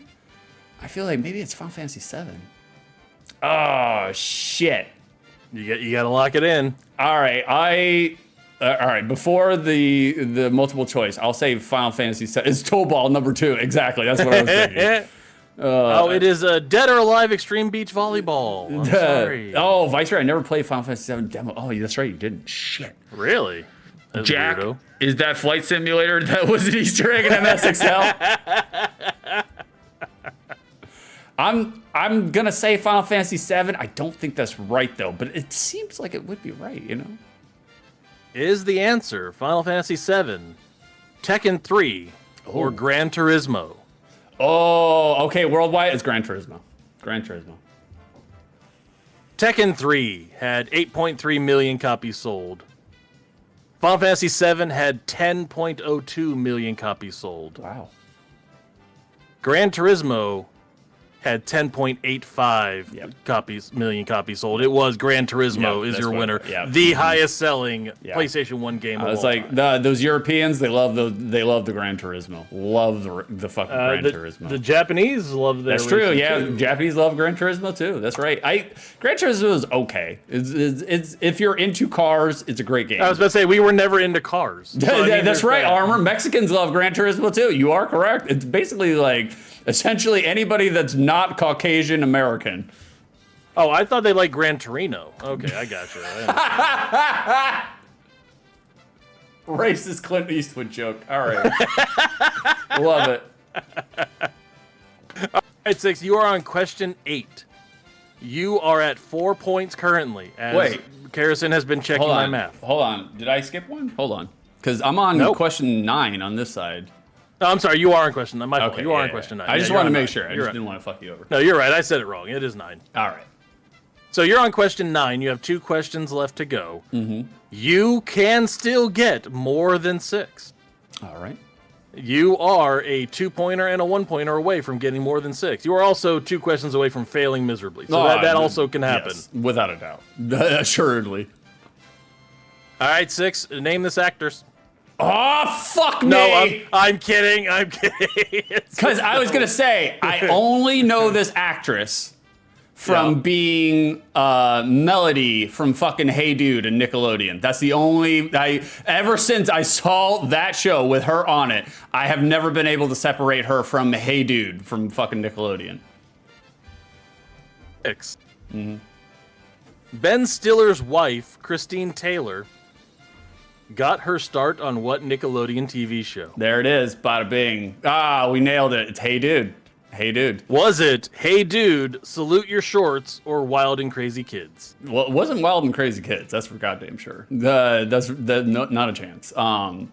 It wasn't Salute Your Shorts because she wasn't on that show. It's Hey Dude. It's Hey Dude. It was Hey Dude. Yep. That is super fucking impressive that you nailed the show and her character's name immediately. I fucking hated that show too. Like it's like, but there was nothing else to watch, so it's like I have to watch this before Pete and Pete, so I'll watch it. I have to watch this before Pete and Pete. I am super impressed. I'm not even going to throw shade at you. That's ridiculously amazing. I thought you were going to be more impressed that that's Ben Stiller's wife. I didn't. But I mean, there's Ben Stiller's wife. Yeah, that's Ben Stiller's wife. You're right, Vicer. Scheduled TV was a wild error. Like, and not only scheduled TV, but then once you had what was it? What was it called? The preview channel? Was that what it was called? The TV Guide channel. TV Guide channel. You know, the whole bunch of things. They call it a bunch of different shit. It's so funny because when I was a kid, I fucking hated the preview channel. TV Guide channel, hated it.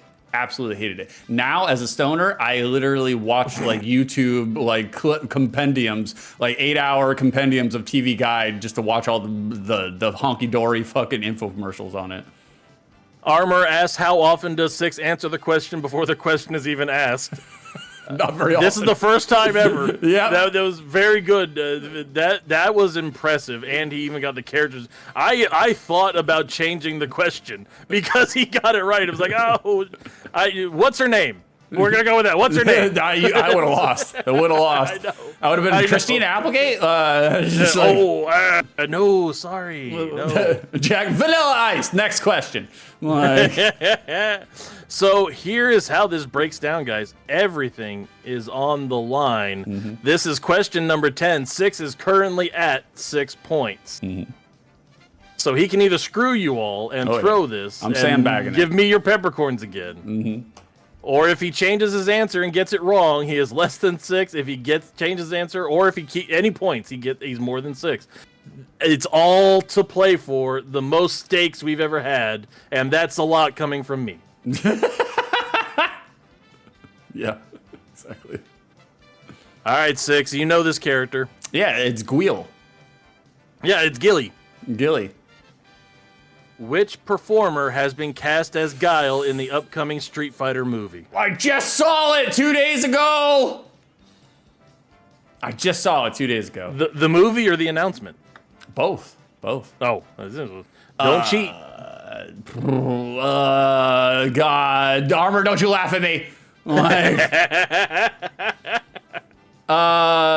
it's Cody Rhodes. Yeah, Cody Rhodes. That's Is right. the answer Cody Rhodes, John Cena, or Kenny Omega? It's not Kenny Omega. Kenny Omega doesn't look like Guile. Cody Rhodes actually kind of looks like Guile a little bit, you know?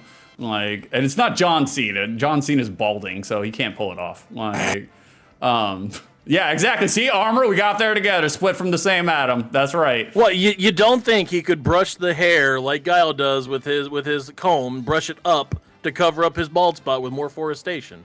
In terms of physique, John Cena would be a better cast, but Right. in terms And of Cody's actually, got that unfortunate neck tattoo to cover up too. yeah, well, I'm sure they can make it look like an American flag. I mean, it basically is. So, I love Cody Rhodes. I think Cody Rhodes is a great performer. He seems like an actual nice human being. Like, I'm a big fan of Cody Rhodes. That neck tattoo was a fucking mistake. I was just Giant mistake. I was Oh like, my when God. did you turn into a 16-year-old teenage girl? I was just like, why would you put a fucking neck tattoo of your own logo?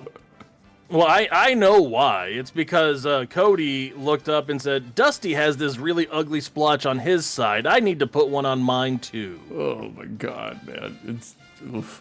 Karison asked me the other day, she's like, we're going to get a tattoo together. And I was like, no, we're not. No, we're not. Just like, I have 2 tattoos, very ashamed of both of them. I will never get another tattoo ever again. Vicer got it. It is Owen Wilson. Yeah, Owen who's gonna play the Wilson. next Wow. Karison, I did not ask that. Yes, you did. You asked. It is Cody Rhodes. That is a correct answer. Thank 6 you. ends Thank the you. general Thank you. trivia quiz. Thank you. With 8 points. That is Holy more shit. than 6. Wow. That never happens. That means I'm going to have to stop offering him bonus points. Yeah, pretty much. Yeah, kind of. Like, more than 6. Oh, somebody's getting a good More payout. than 6 is the winner. Who gets the peppercorns? Let's find out. 7,666 peppercorns go to Karison. Congratulations, Karison. If it's not the producer stealing from you, it's A+ producer Yep, stealing that's from right. you. That's right. Congratulations, Karison, you suckers. You guys fell for it. It's just a Nepo ring. We're just taking all your channel points and dividing them evenly between us. Although the biggest loser on this game was definitely still 6, who called out a state that doesn't exist. That sounds about right. Vicer, damn, Dude. now I can't redeem Nut Hunt. Have you seen any of the cast updates for this weird ass Street Fighter movie that's It's a coming out? wild cast. Wild cast. Like Jason Momoa as Blanca. Noah Centineo as Ken, Andrew Koji as Ryu, Kalina Liang as Chun-Li, Orville Peck as Vega, 50 Cent playing Balrog, Okay. Andrew Schultz, so shit poster, as Dan Hibiki. You've got Roman Reigns as Akuma. You're gonna have Cody Rhodes as Guile, and they just announced recently that David Dastmalchian will be M. Bison. I don't know who that is. A lot of these people, I don't even know who they are. So it's like, Okay, so David Dastmalchian is one of those actors that you see him, and it's like, oh, I recognize him from everything, but you can never quite pick out. He was the Spot in the Suicide Squad movie. I didn't even see the Suicide Squad movie. Okay, that was a bad reference then. Did you see the Ant-Man movies? I fell asleep during the first one. Yes. He was the Russian friend in the Ant-Man movie, the Russian buddy that they were doing with. Okay. Okay, here, hold on, damn it. Visor Butterbean is going to be playing Rufus.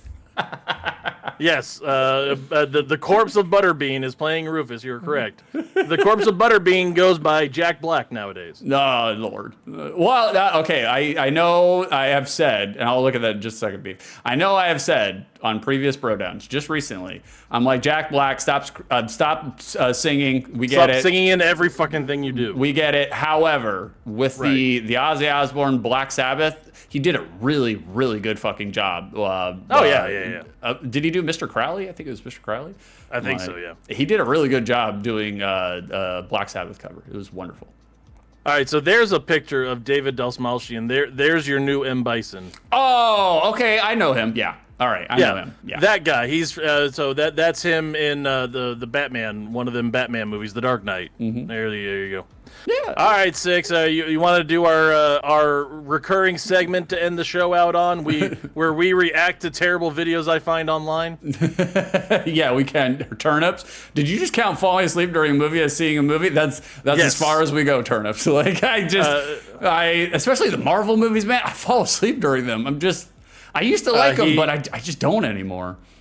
Six counts seeing a movie as turning it on and going the first 2 minutes into it before passing out on the couch.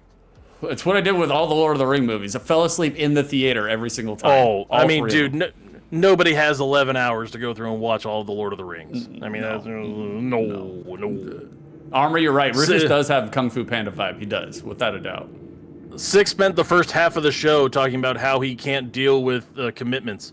So, I mean, he's definitely not watching Lord of the Rings. No, I do want to go back and rewatch the Lord of the Rings because I feel like I was a young man when it first came out, and so I'm just like, I should pay a visit to it, even though it is 11 hours of people just walking. Six was a young man when Lord of the Rings first came out, and now towards the end of the series, he is officially 22 years older. Now, and it's still playing. He has just gotten through the last credit. That's right, Jack. Six had not known war when he first saw Lord of the Rings, though. Didn't. Not yet. All right, so this has become a de facto segment that we've been doing. I need to make a graphic for it. It's going to be Beef's Video Library. Nice. Where I send Six some videos of shit that I want him to react to during the week, because I'll have some sort of reaction to it on my radio show today, Sunday, 2 p.m. Pacific time, Old School Hits Vegas. Nice. #1 station on all of the Audilis. We're also on Odyssey and the Apple app and Alexa. Yeah, there it is. Cheap show. So you're going to get these videos that I sent you? Yes, I will. Turnips, Okay. Lord of the Ring is a road trip movie. It is. You are correct. Visor, one time Vincey binged all 12 hours of the Resident Evil movies in VR. I thought at the time he would insane. Oh, that's a mistake. That's rough, man. The Resident Evil movies are not good. They're not good. Not good movies. No, just not good at all. Although I do like Mila Jovovich. I've always had a thing for her. Yeah, she's a skinny. I normally don't like skinnies, but I mean, yeah, she's okay. No, I'm not a Mila Jovovich fan. I've never been a Mila Jovovich fan. I cannot buy somebody who looks like a hard sneeze would blow them over as an action movie star. I just can't. I'm sorry. Like, I just... Dude, she was...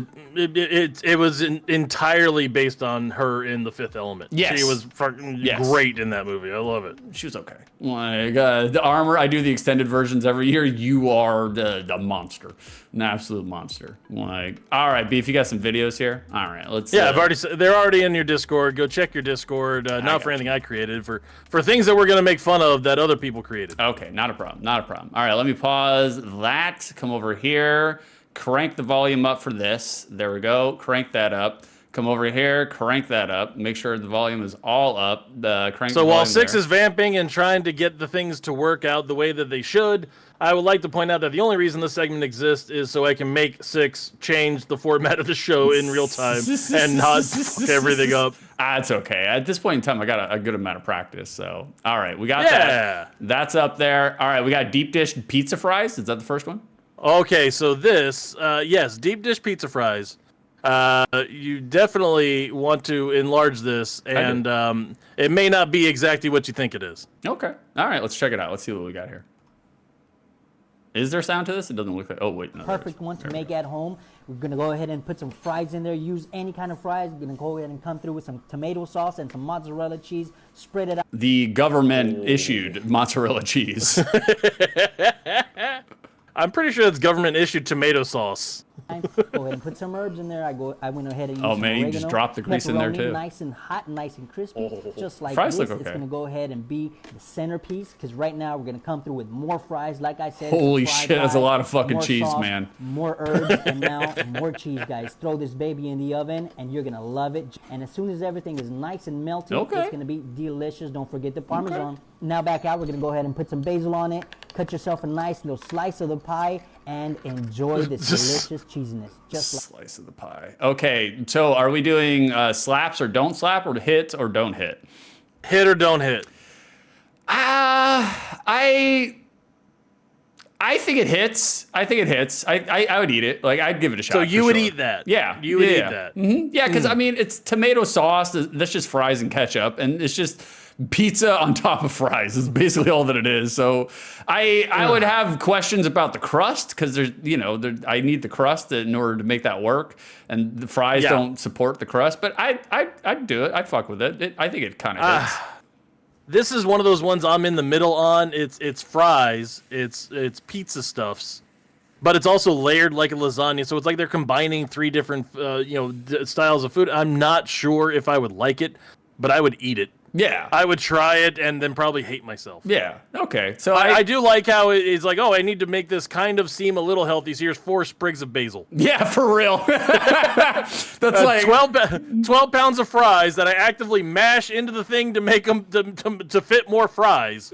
But here's 4 basil leaves. Yeah, that's like Dad pouring 15.5 ounces of vodka into a 16-ounce cup and then putting a little bit of orange juice for color. Like, that's all that is. For anybody that doesn't know, even though this cup says Old School Hits Vegas, I inherited this from Dad. This is his screwdriver cup. Yeah, for real. It was like, whoa. Okay, so we're all right. We're both hit, but we're leaning on the precipice of don't hit. Yeah, that is right on the edge here. This one I'm not sure about. This is a cheeseburger board. Cheeseburger board. Okie dokie. All right. Already, when we have a wave of fucking cheese on something, I'm already sussy.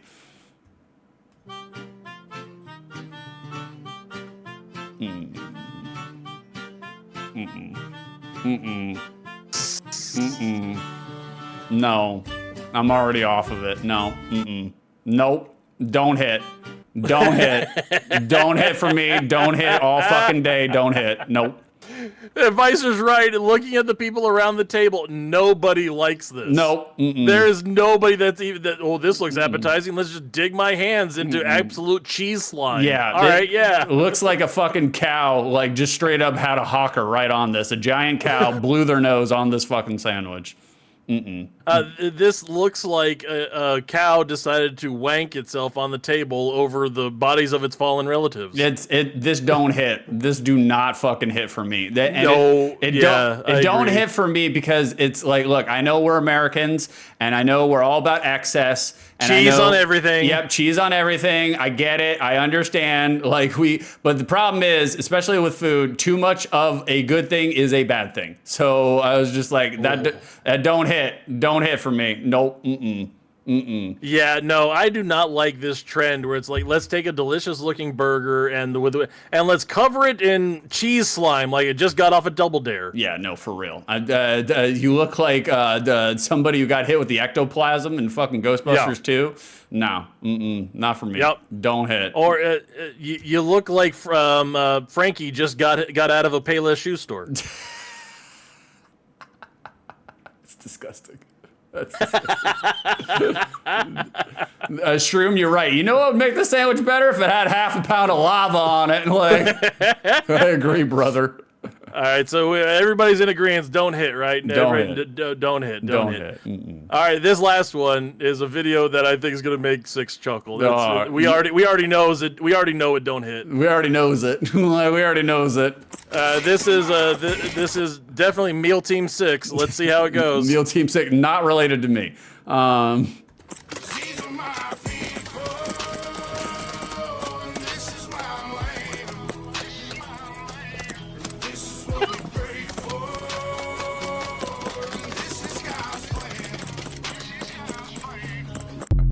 What? Hold on. Before we go forward, what is this move right here? Just go in for a hug during the middle of a shootout? Like, I don't understand this move right here. That is the standing Canadian death hug. That's where you hug somebody while shooting the person behind them. Oh God. This don't hit so hard. This don't hit. Nothing about I would like this to. This is the leaked ice training video that's been going around, and God. All right, hold on. I'm gonna play it again without sound. That way, this man is just spreading bullets everywhere, like just an absolute fucking lawn sprinkler of fucking shells. By the way, not real bullets, not real guns. That is all compressed air, I'm sure. God, what an idiot. The random wedding proposal in the middle of it to get a shot on the mannequin's non-existent balls. God, that don't hit. Nothing about that fucking No, hits. there is nothing, because that is how deep they are into this whole fantasy that I'm a badass. I can be Hambo if I want to be. Hambo? These are the people that signed up and volunteered for ICE to go take some poor construction worker out of a Home Depot parking lot and chain children to bring them in. I swear to God, dude. What are some other names that we can come up with for this douchebag? Oh, man. The armor homeboy might need a hip or knee replacement the way he moves it. This is what happens when Al-Qaeda, puts out a jihad on somebody. Yeah, Al-Qaeda. Beef, can you read that game over machine? Kerrison was smothered to death by their waifu body pillow after getting caught staring too long at a couch cushion. Oh, Kerrison, you know better. Do not invite in competition with your waifu body pillow. Oh, yeah. We hardly knew ye. I definitely wrote that one. That's a Beef original, definitely. Yeah, without a doubt. So that last one, that last video, that don't hit. No way. No, there's nothing about that hits, and unfortunately, that guy votes. Yeah, That's the saddest part of this. You can tell. It's like turnips, I'm not beating Hambo. I don't think any of us are, brother. I mean, when that guy goes to war with somebody, he's literally committing a fatwa. Yeah, it's a fatwa. He's killing it today. Let's say, I'm working on. He's doing gunt fu. Gun fu. That's the other thing. I was gonna try to piggyback into this, but we didn't get into it. We were talking. John Thick. Okay, that one broke me. I would door that, but that was really good. That was really fucking good. Well, I don't know, man. Like I said, we're a country built on rugged individualism, and the byproduct of being raised on rugged individualism is that everybody thinks they're more special than they actually fucking are. Right. And by the way, this dude has such a military fantasy. Also, didn't serve in the military. No. I mean, there's that. That's the other thing. Is like we're a country that loves to cosplay about military and armed forces, but yet we don't have the balls or the courage to actually fucking do any of it. It's just a bunch of signal could have virtuing. actually gone and been in the military instead of putting on 4 GoPros and loading a video of you doing knee bends with fake guns to TikTok. That's the other thing about it is that, like, you know, there are certain political parties in this country that worship the law and worship the cops. And I was like, you guys do know that if you break it down, cops are the government's thugs. Like, they're hired henchmen, right? Like, you guys understand that, correct? Like, I mean, that dude will definitely put a bootlicker in your ass. That's the way that works there. I mean, oh my God. Well, the thing is, for a lot of them, a bootlicker in their ass is the closest they're going to get to any sort of play. Any sort of play. Yeah, you're right. Definitely. Like, yeah, they're very passionate about some of the amendments, but not all of them. No, you're right. Without a doubt. Not Frederick Dango. How dare you? How dare you bring back our trauma? We've been gone from Pentiment for so long now. Oh, Lord. Well, there you go. There's Beast Video Library. I'll do some sort of graphic at some point, and we'll have some transition there. Because we haven't added enough shit for 6 to add to the show yet. I like this segment, to be honest with you. I think, if anything, we should actually probably do it, like, in the first hour. Like, I think that would be the way to do it. Like, I do really like the segment. I do like us just shitting on food. Well, no, I like the idea of doing it in the second segment because, like, the first hour is the war zone, and the second hour is Beef's Raw. And you know, it's just a completely separate show where Beef has done all the work for you, and you just got to go along for the ride. Like, Vicer's right. I like video reacts the most too. Me too. I don't want to make the whole show video reacts, but I do want to have a video sec. I mean, it's a just chatting stream. You have to have video reacts in there, you know. I agree. Frederick Dango, you wouldn't shit on your food. Yeah, exactly, Jack. You're right. Break for lunch in the middle. That last guy might. That's true. Yeah, that's true. Like, Vice, I ain't really a trivia guy. I didn't grow up with Price is Right, so like, that's right. Yes, the mecca of trivia that is Price is Right. It's just outside my spectrum. Do we have a raid target? Do you guys have anybody you guys want us to raid? Techie Rob is not streaming this morning, unfortunately. Is he dead? No, he's still alive. He's just in the furnace that is 78-degree England. You know. Best wishes to the Rob family. Sorry to hear about it. We could send it to Bob Ross for sure. I love Bob Ross on Twitch. Like, oh, hold on. The armor! If you want to handle it. Armor died when an ancient 2-foot-tall avocado tree fell on their ankle. Armor, that's all the years of riding on horseback, brother. Your ankle musculature atrophied. We got another one. Go for it.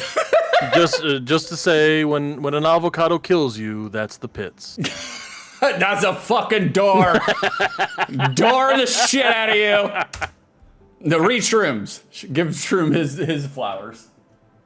Shroomy perished face down in the backyard after being struck with an errant ball during a heated Sunday croquet tournament. You could say he got hammered. That's 2 doors, Pete. You're getting 2 doors. You're getting 2 doors down. There it is. The armor of the ankle, a known muscle group. Shut up, armor. All right, Carrison's bringing out Brother Love. Carrison was just missing the Southern preacher voice. I think that's all it was. We all are. Oh, we didn't have these yet. Oh, okay. We all are. As iron sharpens iron, so too can people improve each other. Proverbs 27:17, also the statement of Six's and Carrison's relationship. That's true. That's very true. Like, without a doubt, it's one of the few Bible, the positive Bible quotes that I put in there. That was that's a good one. So let's roll another one. Let's roll another one. Okay, hold on. Vicer, I'll find you a retro gamer to rate. Okay, not a problem. Oh, cringe on tap. Oh, I was wondering if anybody was going to redeem it today. I was wondering if anybody was going to redeem it. Hold on, let me switch over. You need to have the A+ producer go and do all of your bits that you want her to do. So we got somebody who's just redeeming all the redeems. Beef, do you wanna read the rib machine? What voice do we do for the rib machine? I don't even remember. Whatever you want, it doesn't matter. Right, Carson doesn't go to church anymore. Mostly due to it being within 1,000 yards of an elementary school. Carson wants me to talk into the mic. I love how. All right, I can talk into the mic too. What do you want, Lamar? I love how out of all the voices that Beef went with, he went with Australian. I haven't had a reason to use it recently, so I was like, oh, let's throw a bad Australian caricature. Let's do that. No, there it is. Nah, Carson, thank you for the 46 bits. This is for Beef. Like, she gave it for Beef. Like, I like how Carson gives me a tip every episode. I've seen none of that money. Nope, and he won't. Beef has a job. I do not. We got to redeem the singing bowl. Here it is.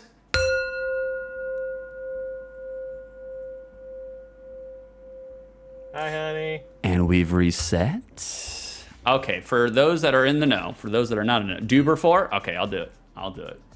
He seems Well, hold like on. Actually, the good lady McBeef can bring me over the kitties too. I mean, there's that. Okay, if you want to bring them in, bring the cats in. Like I haven't started the radio. What, honey? Yeah, sure. I'll take the floofs. We can show everybody how big the furry turds have gotten. Okay, go for it. He's listening to Chumbawamba. Well, now we have to, Vicer. Now we have to. Is he still allowed to stream after doing that? Chumbawamba. You may have to rebuild the barricade over there, though. Did they eat all their food? Nice. I had to feed the kitties before coming on the air. She's actually getting them out of the enclosure that I built earlier. All right, hold on. Let me see if I can blow up your camera. I don't want to. I'm afraid to fucking do it because I'm like, anytime I mess with your webcam, it just completely buttfucks it. Well, since 6 won the quiz today, we have earned kitty time. We've earned kitty time. Okay, hold on. Let's see if I can do this over. We are going to turn the show into the itty bitty kitty committee. All right, let's do this. Hold on one second. You can go ahead and you can do your thing. Okay. No, I am doing my thing. I'm waiting for the cats to come and visit. Oh, okay. Gotcha. All right, I blew it up so they can get a better picture of the cat. There we go. The good lady McBeef is bringing over the kittens. Hi, babies. Hi. No, I have your cringe. I'm going to do your cringe. Don't bite me on stream, Yoshi. Oh, there's Luma. Hi, sweetheart. Oh, hear her purring right away. Look at that. Oh, Yoshi is a chunk. Look at him. He got big. Yes. He is a chunk. He is a big boy. Hi, babies. Look at my kitties. Oh, I'm up to my neck and pussy. Oh, it's so good. And the armor, fuck, they're cute. Like, hi, sweetie. Hi, Luma. Yes, I know. You see yourself on stream. You're about to be a star. This is how we go viral. Yeah, look at that. Definitely. Hi. Oh, talking to the mic, Luma. There Good you go. job, baby. Yeah, I was gonna say, Luma, can you talk into the mic? Like, I love these damn cats. They are so good kitties. Good cat update. That was good. That was really good. That was good. All right, let me remove that and get rid of Beef. He's too big. That is not true. You would have gotten rid of me a long time ago. All right. For those that do not know, for those that are uninitiated, somebody has redeemed Cringe on Tap. And Cringe on Tap is a redeem where I have to say something nice and or why I love my girlfriend. It's easy to do. It's not hard. I have a proverbial list of anecdotes to choose from. But today, for Cringe on Tap, yep, you're wearing the hair helmet. That's correct. I chose that one, specifically that one. There's that, yeah. Like, it's more of praise for Carrison because coming up, oh my word, the essays, that's right. Yeah, I feel so bad for Jack. Yeah. We were talking about that the other day. That's behind the scenes. Jack had asked me and Carrison, for some intel so that when he does a shout out, he can, give a more personable shout out. Me and Carrison literally gave Jack a 16-page essay for both of us, from both of us. And Jack's like, okay, well, I will try to fit that into a 7-word statement. Thank you. Like, oh, that's the essays you were talking about. Okay, I was completely off. I gotcha. it's more of a tribute and praise to Karison because, like, look, Karison, we're coming up on our 1 year anniversary next week. We've known each other, been dating each other for a year. And when I met Karison, she knew pretty much nothing about streaming. It was a pretty much foreign concept to Karison. And the first thing that Six introduced her to was the BroDown. Yeah, the BroDown, me playing Felvedek. I was just like, whoa. Jill knows nothing about streaming. Oh, yeah, pretty much. And like, I have seen this woman in terms of streaming and in terms of art, both. I have seen this woman literally sit in front of a computer screen and vetch and lament the fact that there's just so much that she doesn't know about, you know? Just completely overwhelmed by what she does not know about. And in just a short year, has gone out of her way to come up with tips and strategies, maneuvers and protocols, new things that she can do with art and regarding her art and regarding, I remember the first time she got her iPad and she's like, how the fuck am I supposed to draw on this? I don't know. And we were on the scriptures and she was just like sitting there staring at the screen for like 20 minutes figuring out. She's just like, I'm never going to be able to do anything with this. And now whenever I take a piss break during OTL, I go in there and she's like literally just 4 different movements all at once, the exact same time. And so, go ahead, Beef. I didn't mean to interrupt you. So, when she was learning how to draw on her iPad, how long did it take her to wash off the crayons? The crayons? The crayons? We got the crayons agenda over here. Like, hold on. I'm trying to get there before she does. Oh, shit. I had the raid target in there. Oh, she got there. Fuck. She got there before me. No, Freddie Dingo got there before me. The crayons agenda. You're supposed to say it crayons, not crayons. I did say it. Yeah, that's how you say it. It's crayons. I'm just reiterating the argument for those that do not know. And so just yesterday, I'll give you an anecdote, a more concrete anecdote yesterday. Before crampons, before I went on stream yesterday, Karison was like, hey, you know that you can give like 35% discount to subbers, you know, if people want to sub. And I literally told her before I got on stream, I said, I don't think anybody's going to do that. I mean, you can do it. Go ahead, by all means. I'm not going to stop you from doing it, but I don't think anybody's going to do that, you know. You have 1 minute before the next ad break, that's by the fine. way. I snoozed it. Like, I was like, I don't think anybody's going to do that, but by all means, if you want to, throw it out there. Who knows, you know, we'll experiment.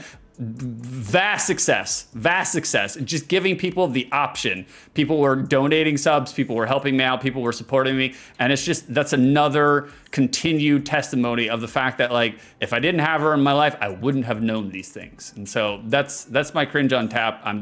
I'm so proud of this woman, not just for the fact that she gets over her own jitters regarding streaming and then knocks it out of the park, but the fact that behind the scenes, she is making the streams better. She is giving you guys more to interact with. She is refining the talent, which is what a stream manager should do.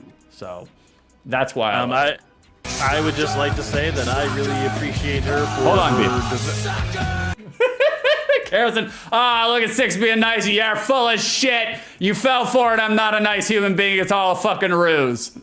Oh, she knows. She moved with you. Yeah. Oh, yeah.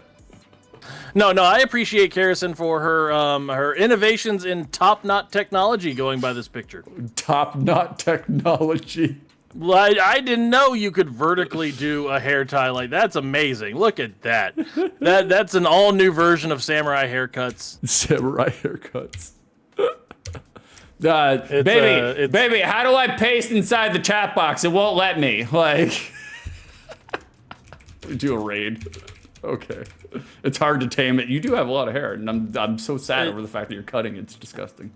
It's odd that she consumes content on her phone by putting it up to her mouth. Is she like a technology vampire? Is that what this is? When I first met her, she didn't know anything about smartphones either. Okay, so we had to break her of that too. She was literally using an iPhone 3S. As seen in this photo, she's consuming Reddit. This is how she figures out things on Reddit. She reads with her teeth. Jack monetized the relationship? Yeah, of course. That's how you do it, man. Without a doubt.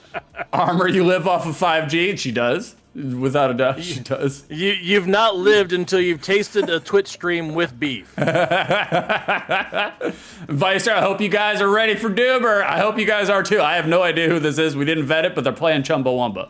So I mean, there you go. We will never do it again. Thank you so much for coming by. A rare success in the Peppercorn Casino for 6. 6, it was a good show. I enjoyed it. Good times. It was really good. You still don't know what fucking states are. That's Nah, Frederick, thank you for the 100 bits. Thank you for depositing your dollar bill directly into the trash. Just wanted my 1,000 bit badge, you sucker. Well, thank you, brother. I thank you. Freddie, clap, bloop. Clap, Thank clap, you, guys. Love you, mean it. Go fuck yourselves. Nah, Freddie, I'll see you tomorrow morning. You're streaming, right? See you tomorrow morning. Like, all right, guys. Take care. Comb your hair. All the things that Freddie says. I'll see you guys later. All right, hold on. I got to end stream. We're still talking.